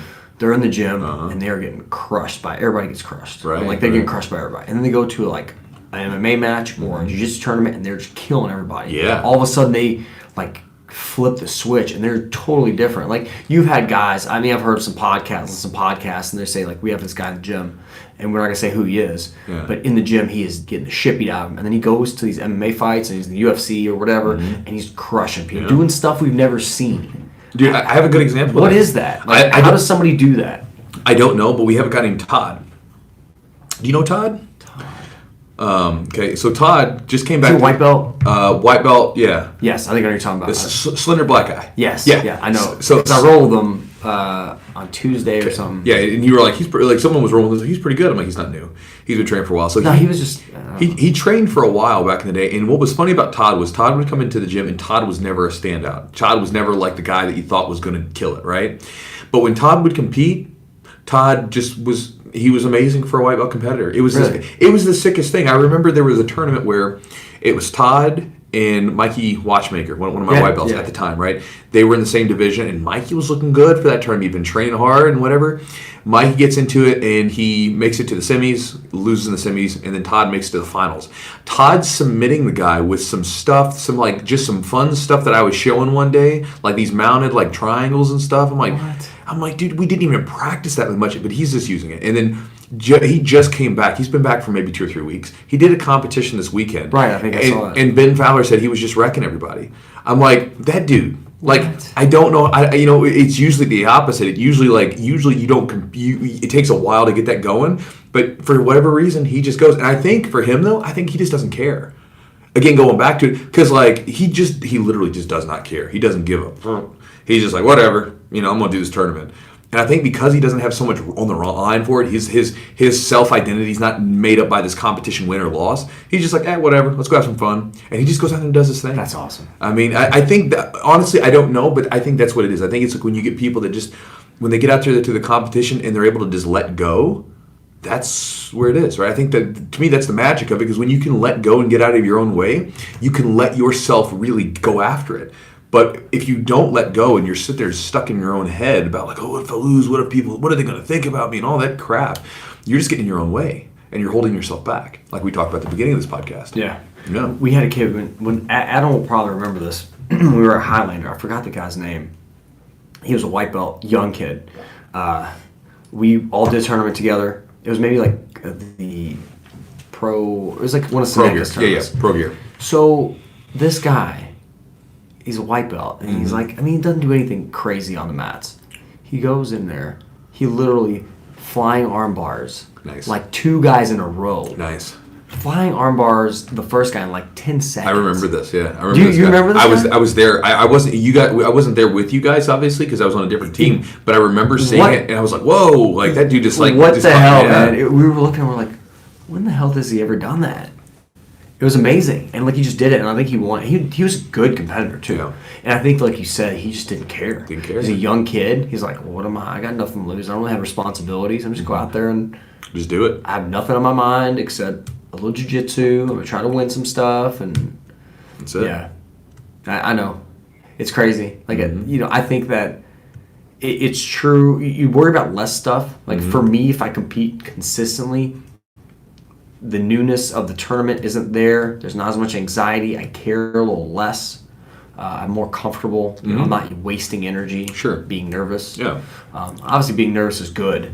I like to be a little nervous. You want to be nervous because it keeps you on your toes. I don't consider it nervous anymore. I consider it like anticipation. Okay. Like I'm looking forward to this thing because I want to do it. Yeah. I signed up for this thing. It's not like, oh God, what happens? Like to me, nervous thinks like, oh man, oh man, oh man, oh man. Like that to me thinks nervous. But like anticipation's like, all right, I'm ready to go. Let's get this. Yeah. I want to be on this mat Yeah. already. I want to be competing. I'm looking forward to this thing. That to me is anticipation, and you need that because that's going to make you perform at a higher level. It's going to give you, if you learn how to channel that, it'll make you so much better because you're going to access, because your body, like in those heightened states, can access, more strength, more everything out of your body. Because I think like what your body kind of has, and I'm going to butcher this because it's not going to be scientific at all, but from what I understand about the body, there's like almost governors on what you can access unless your body's put into a more stressful state, where then it's like, okay, we've got to get into the deep reserves of our body, and then But by doing so, you then allow yourself to do possible injury and things like that. Because you'll have these situations where like a 400-pound rock will fall on someone.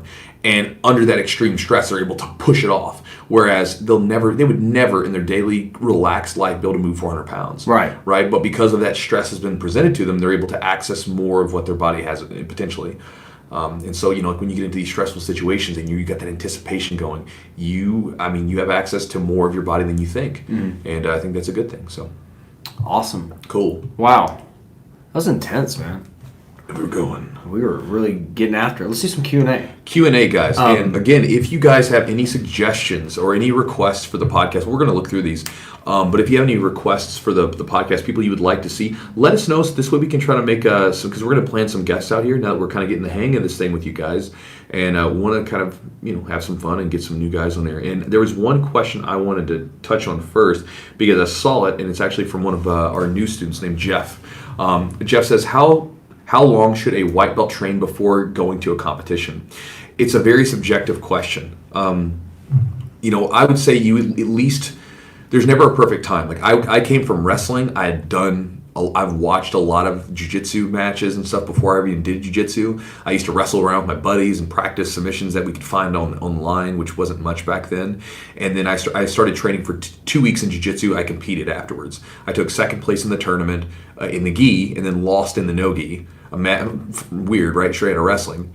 But I would say that, ultimately it's all over the place. I would say that you want to be able to roll comfortably in your gym through a full class. You want to be able to go hard for a full class and not feel like you're going to die, right? Be able to go out there and be really able to go during training.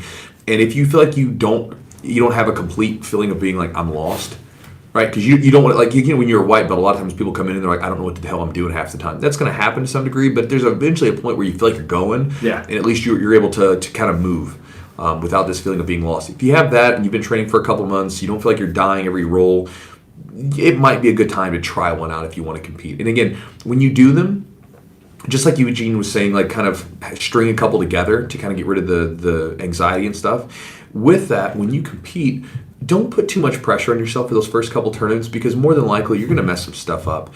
You know what I mean? I know that, like I said, I won my first, I took second in the gi, but I lost my no-gi match, right? And I lost my no-gi tournament my first time around. In wrestling, where I got my first competition, I lost my very first match. Like you're going to lose a lot of those first time because it's so new to your body. You're going to be all over the place. And there was a great story about one of my guys, Hero. Hero competed 3 times in tournaments, and in all 3 of those tournaments, he did really terribly. He did not live up to the person that he was in the gym. He sucked.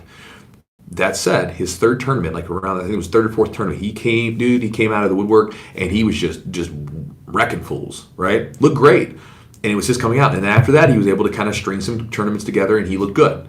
So give yourself time and don't be too hard on yourself. Don't make any harsh judgments, right? Because understand that this is it's a subset of jiu-jitsu, right? It's a new skill that you're having to learn. It's still jiu-jitsu, but it's a sort of a new facet of it that you're diving into. And so give yourself time to work your way into it. So similar to that question, we have Robert Aguilar, who's 38 years old, entering his first BJJ competition in December. Okay. He deals with anxiety pretty well, but he says, I deal with anxiety pretty well, but can you tell me some of the expectations on my first go, some mindset tips? Thank you in advance. So expectations for his first one? Don't set them. Don't set expectations for your first one. Again, you're going in there. Your expectation should be, I'm going to go really hard. I'm really going to go after it.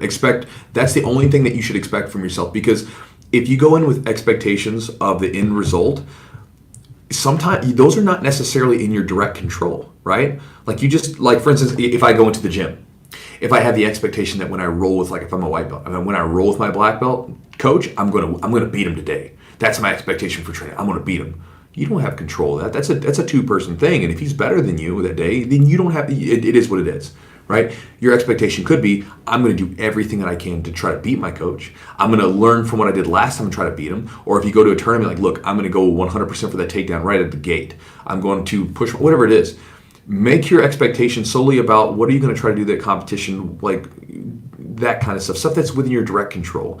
Because if you focus on that end result and it doesn't happen, then you're going to be wrecked. You're going to be like, oh, I suck, and you're going to be hard on yourself. But if you go out there and you put your expectation in the process, not the result, you at least then can say objectively, well, why did that not happen? I went for this thing, didn't work. What happened, right? Instead of being so hung up on the end result.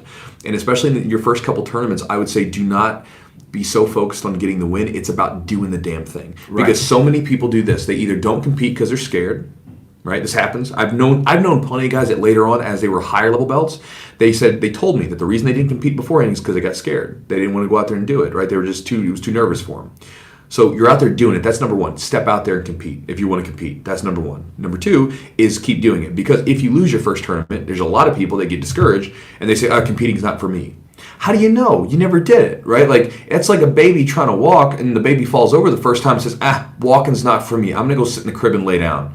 Crawling's where I'm going to be. Like, no, like you get up and you make mistakes, you make errors and you keep going, right? And a lot of people have trouble with that that mindset where they think errors are such a bad thing. Like, go out there and do it. Make no expectation of yourself other than go out there and do the damn thing and really push yourself to try to win and let the chips fall where they may. And then, as you do a few tournaments, you can then start to kind of get a hang of what's going on. And then as you win, you can start to maybe set some expectations for yourself. But in the beginning, just get out there and do it. And I think for game planning or mindset, like what the mindset that I like to keep is play my game. I try to be first, and don't anticipate what your opponent's going to do. Just try to perform and do the movements that you've done in practice. Do that. Try to be first, because it's kind of like a sequence. It's like, well, if I do A, then B comes along. If I get B, then C, C, then D, and hopefully one of those points you're gonna get a submission. Sure. So you don't want to be.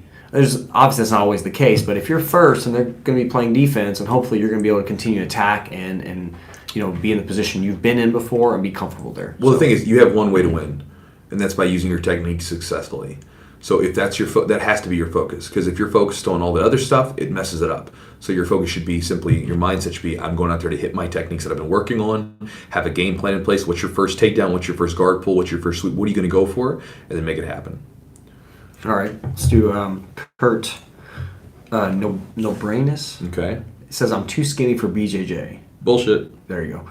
And as a white belt, even against people of a similar level, I'm at a disadvantage. It's very demotivating. What do I do?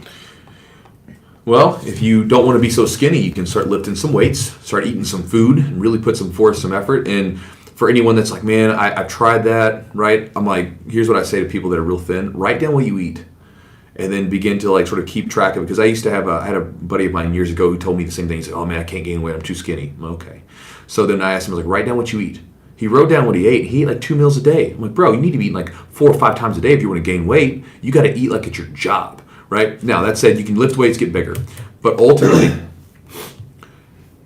you don't know that jiu-jitsu is not for you. This is the thing. Like, people sort of write it off early. This thing wasn't easy for any of us. Like, I went to jiu-jitsu practice for 6 months and I sucked balls. I was awful. Like, I was awful. I was not good at it. I won like a tournament, but like when I would come to the gym, everybody would crush me. Like, I would come in day after day and just get smashed by dudes, right? Not to mention there were no new people coming in because the gym was like small, right? So I was rolling with people that had a little bit more experience than me, and they just whooped me up. And it took me like 6-7 months to get something going. Now, if I had said, you know what, man, this thing just isn't for me. I've been training for 4 months, 5 months, whatever it is. It's just not for me. Like, no, you get up and you keep going. But again, you have to identify what it is that you want. Because again, for me, I wanted to be good at jiu-jitsu. I really wanted to. I also really just enjoyed being in the gym. And it didn't matter if I got smashed. I genuinely enjoyed just being around everybody. Like, even on my most frustrating days, I was still happy I was there. And so for me, when it came down to like, why am I training? Which is what you got to know why. My why was I really enjoy being around these people. I really enjoy the feeling of camaraderie that I get. I like the exercise that I get. It's making me look a little bit better with my clothes off. And I like the fact that, maybe I'm not the best guy in there, but I'm still learning. And I was talking to one of our guys, Dave, Big Dave Brennan. He was talking about when he was in wrestling. He said he wasn't worth anything. He wasn't very good until his senior year, right? Same as me. So when he came into jiu-jitsu, he's like, man, I feel like I just sucked. He's like, but I knew it was kind of like wrestling where you just kind of keep going and eventually it makes it happen. It's the same thing with me. I sucked until my senior year of wrestling, right? I was okay my junior, but senior year I was good. And so when I got into jiu-jitsu, I was used to sucking. So it was like, look, I'm just going to suck for a while, and then eventually it's going to make its way around. So everybody's got a problem. You might be too skinny. You might be too fat. You might be weak. You might be too strong where everybody bitches at you. There's always a problem that you're going to run into. Everyone has a problem. Everyone. don't worry about what your problem is. Just keep going because you will figure things out. I promise you. It works for everybody. You just have to give it time. And it's not again, and that's what makes it so beautiful when you get good at this stuff because you can't fake it. You can't circumvent the process of putting in your work. You have to pay the dues. And so if you want to get better at it, regardless if you're skinny or whatever, just keep going, keep training, and things will happen for you. All right. Here's one. This one's from Jeremy Reed. He says, what do you use for grip strength? Would you recommend grippers or something like that, or a bucket of sand?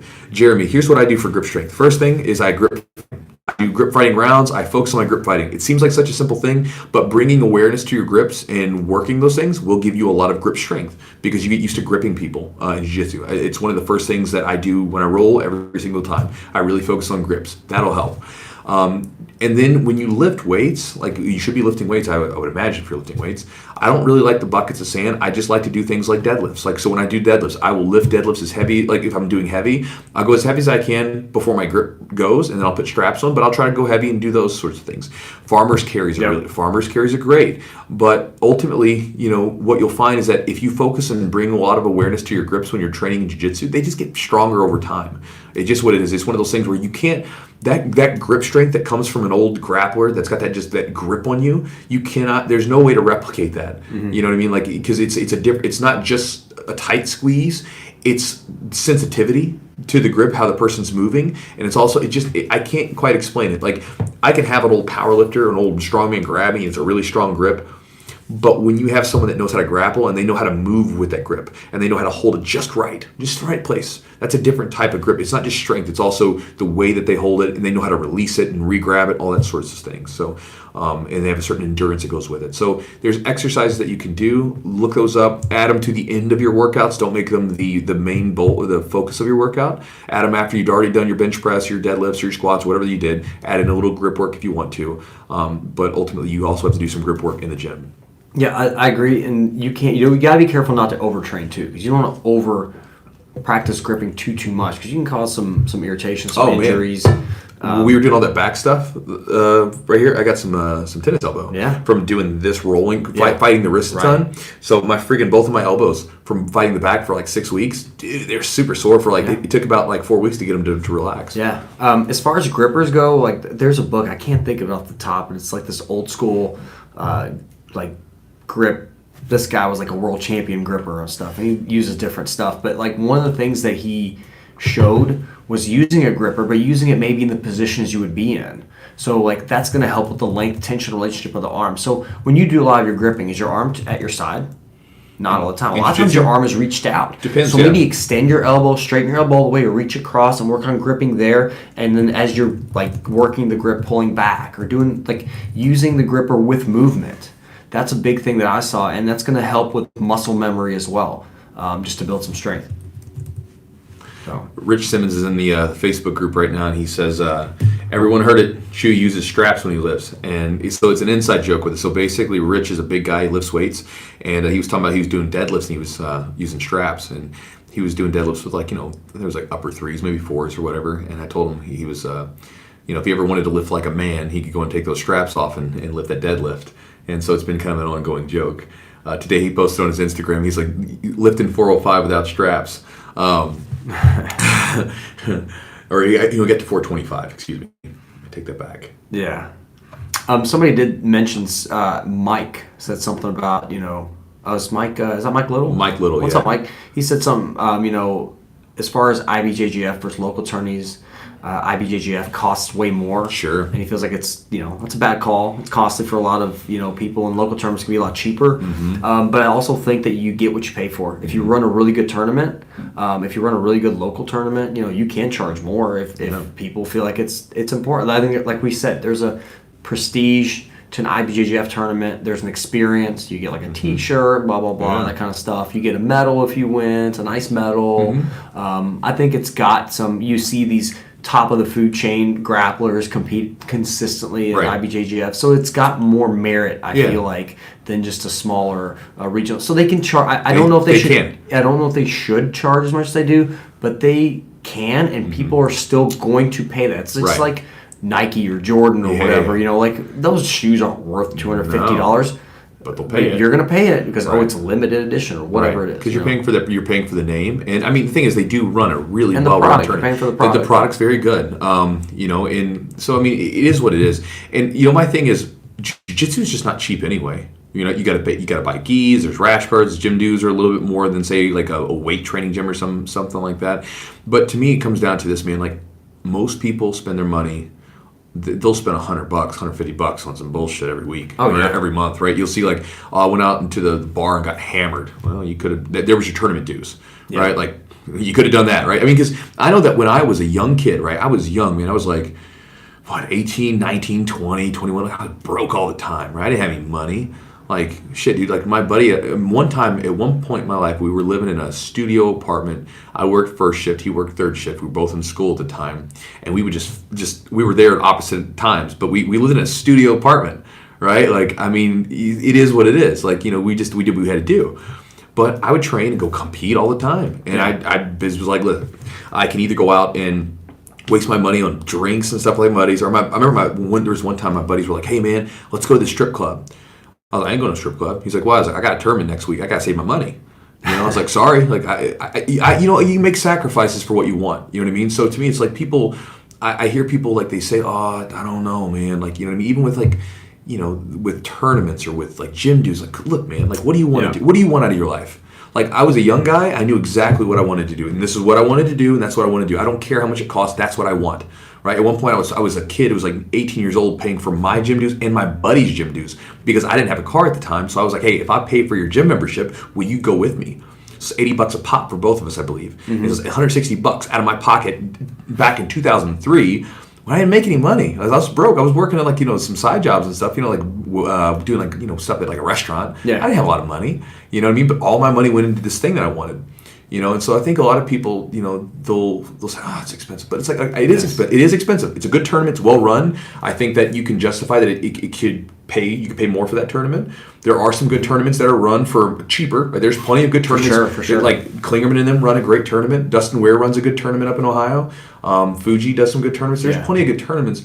But at the same time, you can say, listen, I'm going to have a bracket. Like sometimes if you're a Masters competitor and you really want to, like especially like Master 2, 3, 4, whatever, you can actually see, I'm going to have someone to compete against instead of me being like 45 years old in the 20-year-old division, right? Yes. There's benefits to it. But again, to me, it comes down to this, like just like you'll drive across town, you'll pay the money, you pay more money in gas and all these other things to get to the gym to train with me because it's what you want. Right. I'll drive across town to do whatever it is that I want to do. I go to a place that's not convenient for me to get a haircut. I'll go to restaurants that are kind of out of the way because it's like that's what I want. And so if it's something you want, then go get that. Regardless of, it costs some, who cares? And there's ways to do it. Like I know you have offered people that have had and first of all, we're not going to get into what our gym dues are, but they're very, very reasonable, number one. Number two, if you can't afford everything or there's some shortcoming there, you talk to your coach, and they're more often than not, they're going to want you there than not. Yeah. They're going to try to work with you maybe like, hey, why don't you clean the mats? Yeah. Why don't you clean the nasty bathrooms in Derby City? Yeah. Just one time a month, and that'll be it. You'll get all... No, I'm kidding. But there's a way. You know what I mean? There's a way to do it. And usually your coaches, if they're really, not saying they don't care about you, but they're going to want you there because they know the value in what they're providing. Right. So, and that's the thing, man. Like, there's been several members over the years, and you can go up to your coach and be like, hey, man, I'm not paying this. But if you really want to be there, and we can, like Joe and I, like, my business partner, we can tell when someone comes up to us. Yeah. We've had guys literally about to cry because, like, they lost their job or whatever, and they're like, dude, I can't pay for it. And we're like, hold it, we got you. Let's take care of you. But if you come up there like, well, I ain't going to pay this, right? Well, then you can leave. You know what I mean? It is what it is. It's like, because, how many gyms, this is something too. I know people don't like, the gym membership sometimes and stuff, but it's like, dude, how many gyms, I get messages every single week where someone's telling me, oh, our gym just went under. I got to go to a new gym because my coach didn't run, the business folded, right? Yeah. I see it happen so many times, right? It's like, I would do jiu-jitsu if somehow we lived in a world where I could live free and basically I didn't have to worry about anything and the gym would just somehow stay, like it would, you just didn't have to pay rent or anything. Like I would do it for free. I love this stuff, right? But it's not. And so you got to make sure that you keep the gym open because you're not serving anybody. You're not helping people. I'm not changing anyone's lives if I can't keep the damn lights on, right? And so it's one of those things where, again, I know sometimes it can be a little more expensive to keep these tournaments going. But again, do you want this thing to keep going? Is this what you really want? And if it is, then whatever. You know, we're going to waste our money on all kinds of dumb shit anyway, like clothes and like friggin' sneakers. You know what I mean? Like, fucking sneakers. You know what I mean? Like, I think Mike really likes sneakers. He does like sneakers, man. And he'll you complain about IBJJF? Complain about IBJJF tournaments. Yeah, they're buying all those new sneakers all the time. You know, so I mean, man, Mike, we got you, buddy. We're gonna waste our money. We anyway. love you, big guy. So you find something you want to waste your money on that's gonna benefit you, whatever that is. Whether that's some needle sneakers, or if that's a tournament that's gonna get you training hard. Right. Mike loves sneakers. Is that what it says? Yes, he says loves sneakers. Oh, he does. He's like a sneaker. I guess they call sneakerhead is what they call it. Okay, and he says, by the way, he's registered for Cincinnati. Yeah. So what are you complaining about? He's not complaining. He's just like us. Whatever. We made a statement where we were bitching about something, but at the same time we still. Mike's out here going to Burning Man and doing jiu-jitsu at Burning Man. That's a thing. Yeah, it is. Ask him about it. He posted pictures, and I was actually jealous, very jealous. So Mike, hopefully I join you at Burning Man next year. Do some jiu-jitsu out there with you. Somebody had mentioned something about it was just a random question. Their elbow popped during jiu-jitsu. Yeah. Like, should I take the day off or the next training session off? Somebody said, tuck it in your belt and keep rolling. Yes, you could do that. Probably not the smartest. I've done it. Yeah. Did you see my video with Joe?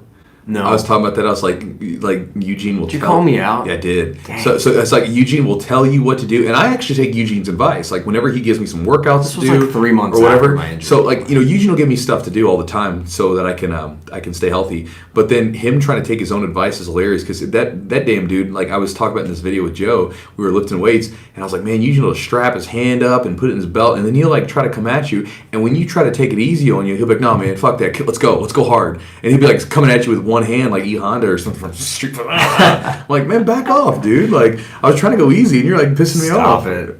You don't go easy. So it's okay. So, but if your elbow was hurt, what would you do? What would you do, physical therapist? Man, honestly, like if it popped and it was swollen and really painful, like I'd probably take a couple of days off. Maybe some light range of motion. You can try ice. I like ice for maybe first couple of days. I'm not a huge fan of ice long term, but maybe like a little ice 5-10 minutes here and there to help some pain, help some swelling, some range of motion, see how it feels. But honestly, if there's something in there that's like feels loose, it's like cracking, popping abnormally, and it's very painful, I would go to see the doctor for sure. And one thing that I would say just to share with anybody too is with you guys that are out there listening to this, if you find yourself in a situation during training where you feel a weird pinch, you feel a weird, like something's off, back off. Like, because there's been times where, like, I've, like, backed off, and then everything seemed to be fine the next day. I'm like, okay, I'm good. And there's also been times where I've had just a little pinch, and that little pinch turned into something big that got me off the mat for weeks at a time. So if you ever feel like a pinch or whatever, if you need to take a break, don't feel like you're being a bitch, because that's something that's happened several times where, I'll talk to guys, and I'm like, man, what's wrong? And he's like, well, I kept rolling. I'm like, why'd you keep rolling? Man, I didn't want to seem like a wimp. I'm like, bro, you're not being a wimp. Like, you're not training jiu-jitsu for me. You're training for you. So it's important that we keep you on the mat for a long time. Now, in my defense, I had fractured my arm, and it was like a couple months, like probably 3 months out. And I was doing my own kind of rehab, and I just didn't feel like my arm was quite ready to be used. And I don't want to be out there like, hey, I'm going to use my arm, but you can't go after it. So I just felt it was better for me in order to be out there to still protect my arm and not use it as an advantage. Right. So I used one arm. And I'm fine with it, but why'd you have to go so hard? I didn't. Why'd you have to go so hard, dude? The blue belts, I remember like blue belts went after me. Oh yeah, they did. There was one guy, dude, he was like, I'm going to choke the shit out of you. He was getting you while you were down. But dude, I'll tell you, my guard retention got better. Yeah, because you and had I to. figured out some submissions from, submissions with one arm and so a lot of legs. Use a lot of leg control and leg pummeling and using your legs. So here's one. This one comes from Call of Duty Madness 1. He says, out of shape and struggling to motivate myself to go to classes. So let me sort of, out of shape, that'll get better with being in shape and training, right? Here's the thing, motivate yourself, right? People like ask this motivate things. Like, how do I motivate myself, whatever. Here's what I would say. Why are you doing this? What is it that you want to, like, for instance, if I want to get motivated to do something, I sit back and I say, well, what is it that I want to get out of this? This could be from reading a book to like what kind of training I'm going to do, to whatever it is, right? Like even like getting up in the morning and or doing some early lifts. What am I going to get out of lifting early? Well, I get the rest of my day, so I don't have to do all this different stuff, and I know if it my weight training, whatever it is, right? Find your why and hang on to that sucker, right? Like I have I have goals. We all have goals. Or you should have goals. I have goals. And those goals sit on a board right in front of the area where I study in the morning and read and journal. I see them every morning. And so if I have to think about why I'm doing something, I just look up there. Why am I doing this? That's why. That's why I'm doing what I'm doing. And if you can find that why and just keep coming back to it, the how finds its way, right? So if you know why you're doing it, you're going to push yourself to train, good. Well, then you're going to find a reason to do it, right? But if you don't have a reason why, that driving motivator, because that's the thing that has to motivate you, and that why, it has to come from you, deep in you. It has to be something you want. It can't be from someone else. And this is why, like when I was training jiu-jitsu in the beginning and I was sucking and I was getting crushed, no question. I wanted to be good at this stuff because I wanted to fight MMA. I wanted to be good in competitions. And I also wanted to just be in the gym because I really enjoyed the people. So it was like, it didn't matter that I was getting crushed. I enjoyed being there. So it was like, when it was coming time to like, I'm kind of sleepy. Well, I want to train because that's why I'm going. And this has been the way like with even tough things where we've done in the business. Like, why am I doing this? Well, I know why I'm doing it because of this. And if you know your why, the how's easy. How am I going to get to the gym? I'm so tired. How am I going to motivate myself? You'll figure it out because you know why you want to do it. But if you don't know why, it's really hard to do it because then you don't have that driving motivator. It's like, why am I doing this? Even like you guys just bought this building, right? You have a why. There's a why deep in there. You may not have it explicitly said, maybe you have, but I bet there's a why that you're doing it. Like, we're doing this because we, like for instance, Mitch doesn't want to kill herself, like doing it all the time just by herself, right? Yeah. It's easy to do a little bit. There's a why to it. If you have that why, you're like, I'll work my ass in the ground to make it happen because I know why I'm doing it. Yeah. And if you identify the why, it's easy. But if you don't identify the why and you just kind of go through things sort of haphazardly, then that's where you mess up because then you'll lose that motivation. But when you have the why, it's easy to stay motivated. I also think that the why will change. It can adjust. Oh, of course. It's going to change. It can mold. Like I said, we never thought that jiu-jitsu was going to be what it is, or we could be sitting here talking about jiu-jitsu on a podcast and people would actually like give a shit. Actually listen. Well, and jiu-jitsu is such it's so many different things. It's so many different whys to so many different people. It's somebody's mental health. It's somebody's physical health. It's somebody's, family. Yeah. It's somebody's, it's somebody's hobby. It's somebody's career, life, different things, whatever different it is. people. And like, everybody, jiu-jitsu, I think if you stick with it, you will always get something out of it. I think you always will. Absolutely. I think it takes, for sure. It takes time, takes money, takes sometimes your health, physically, but you always get something out of it. But like you're kind of like alluding to like injuries. The thing is like, man, like I know so many guys that don't do anything remotely like jiu-jitsu and they have all kinds of problems. Right, back problems, Back problem. And you see people because you're a physical therapist. Sure. People come up to you like, what happened? I tripped going up a stair. I did this. It's like, man, like that's the way it is. Like the only thing is that the limitations that are brought on by your aging body are basically brought to you full front and center when you're trying to train hard, right? Yeah. And you have to adjust as you get older. Yeah. Whereas then you can go about daily life and you really don't come to grips with them because you don't see them because you're not being tested on a daily basis, right? So, difference. And your body's meant to be tested. It is meant to be tested. And I think if it does, the beautiful thing about, your body is it is resilient. If you put the right, food in it and you maintain it and you do things, your body's resilient. You can fracture your arm or whatever and come back and train and be better than ever. Well, training's like medicine, right? So like, certain types of medicine, if you do them too much, can make you sick. Yeah. Right? And so even with like for people that out there that are training for fun, you shouldn't be training 5-6 days a week. Why?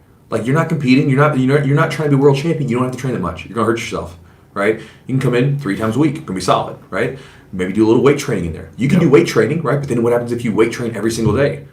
You'll make yourself sick. Yeah. What if you go do yoga every single day? Probably going to get hyper flexible and have some problems. Like there's going to be problems no matter what. But if you blend them in and say, listen, even for me, like what I do, I don't train every single day of the week, especially if I'm not getting ready for a competition. Even when I'm getting ready for a competition, I don't train every single day of the week. Right. I use it in doses, and you try to get like the maximum return on my investment. Instead of training every single day and wearing myself out, I train hard on several days separately and then give myself plenty of time to recover afterwards. So this way my body never gets run down. I don't ever feel like crap. I don't get sick because that happens if you get overtrained. And I feel good. You know, maybe it's not the right way to train to be this, that, or whatever, but I'm more focused at this point in my life, just enjoying what I'm doing, being pretty good, and then being healthy. So, yeah. All right, guys. Thank you for the suggestions on. Thank you for the suggestions for people on the podcast. We got somebody lined up for next week. Once it gets a little closer, we'll send out a message saying who that is. I feel like it's bad luck. Yeah, we won't say who it is. We'll say when it's time. Yeah. But we do have somebody lined up for next week. It's gonna be fun. And then Chewy's got ADCC, so hopefully next week we will talk about how that experience was for you. We'll talk about that. Yeah. Talk about the experience there. And then again, guys, if you're enjoying the podcast, if you guys listen to it on YouTube, that's great. If you guys are listening to it on iTunes or Stitcher or wherever, give us a review. It really just helps out. Again, it's one of those things where if you're enjoying it and you want it to keep going, I mean, we do. It just lets us know to kind of keep going. And then again, if you guys have any suggestions, if you're on the YouTube live feed, like later on, put them down below for us so we can check them out in the comments. And if you're listening to this on YouTube, send... or it's not YouTube, but on iTunes, you can send Eugene, the jiu-jitsu therapist, or me, jiu-jitsu. You can send either one of us a message on Instagram or wherever, and you can send in questions or requests or anything like that. And so. Thank you, guys. Thanks for hanging out. We'll see you next week for another podcast. Later, guys.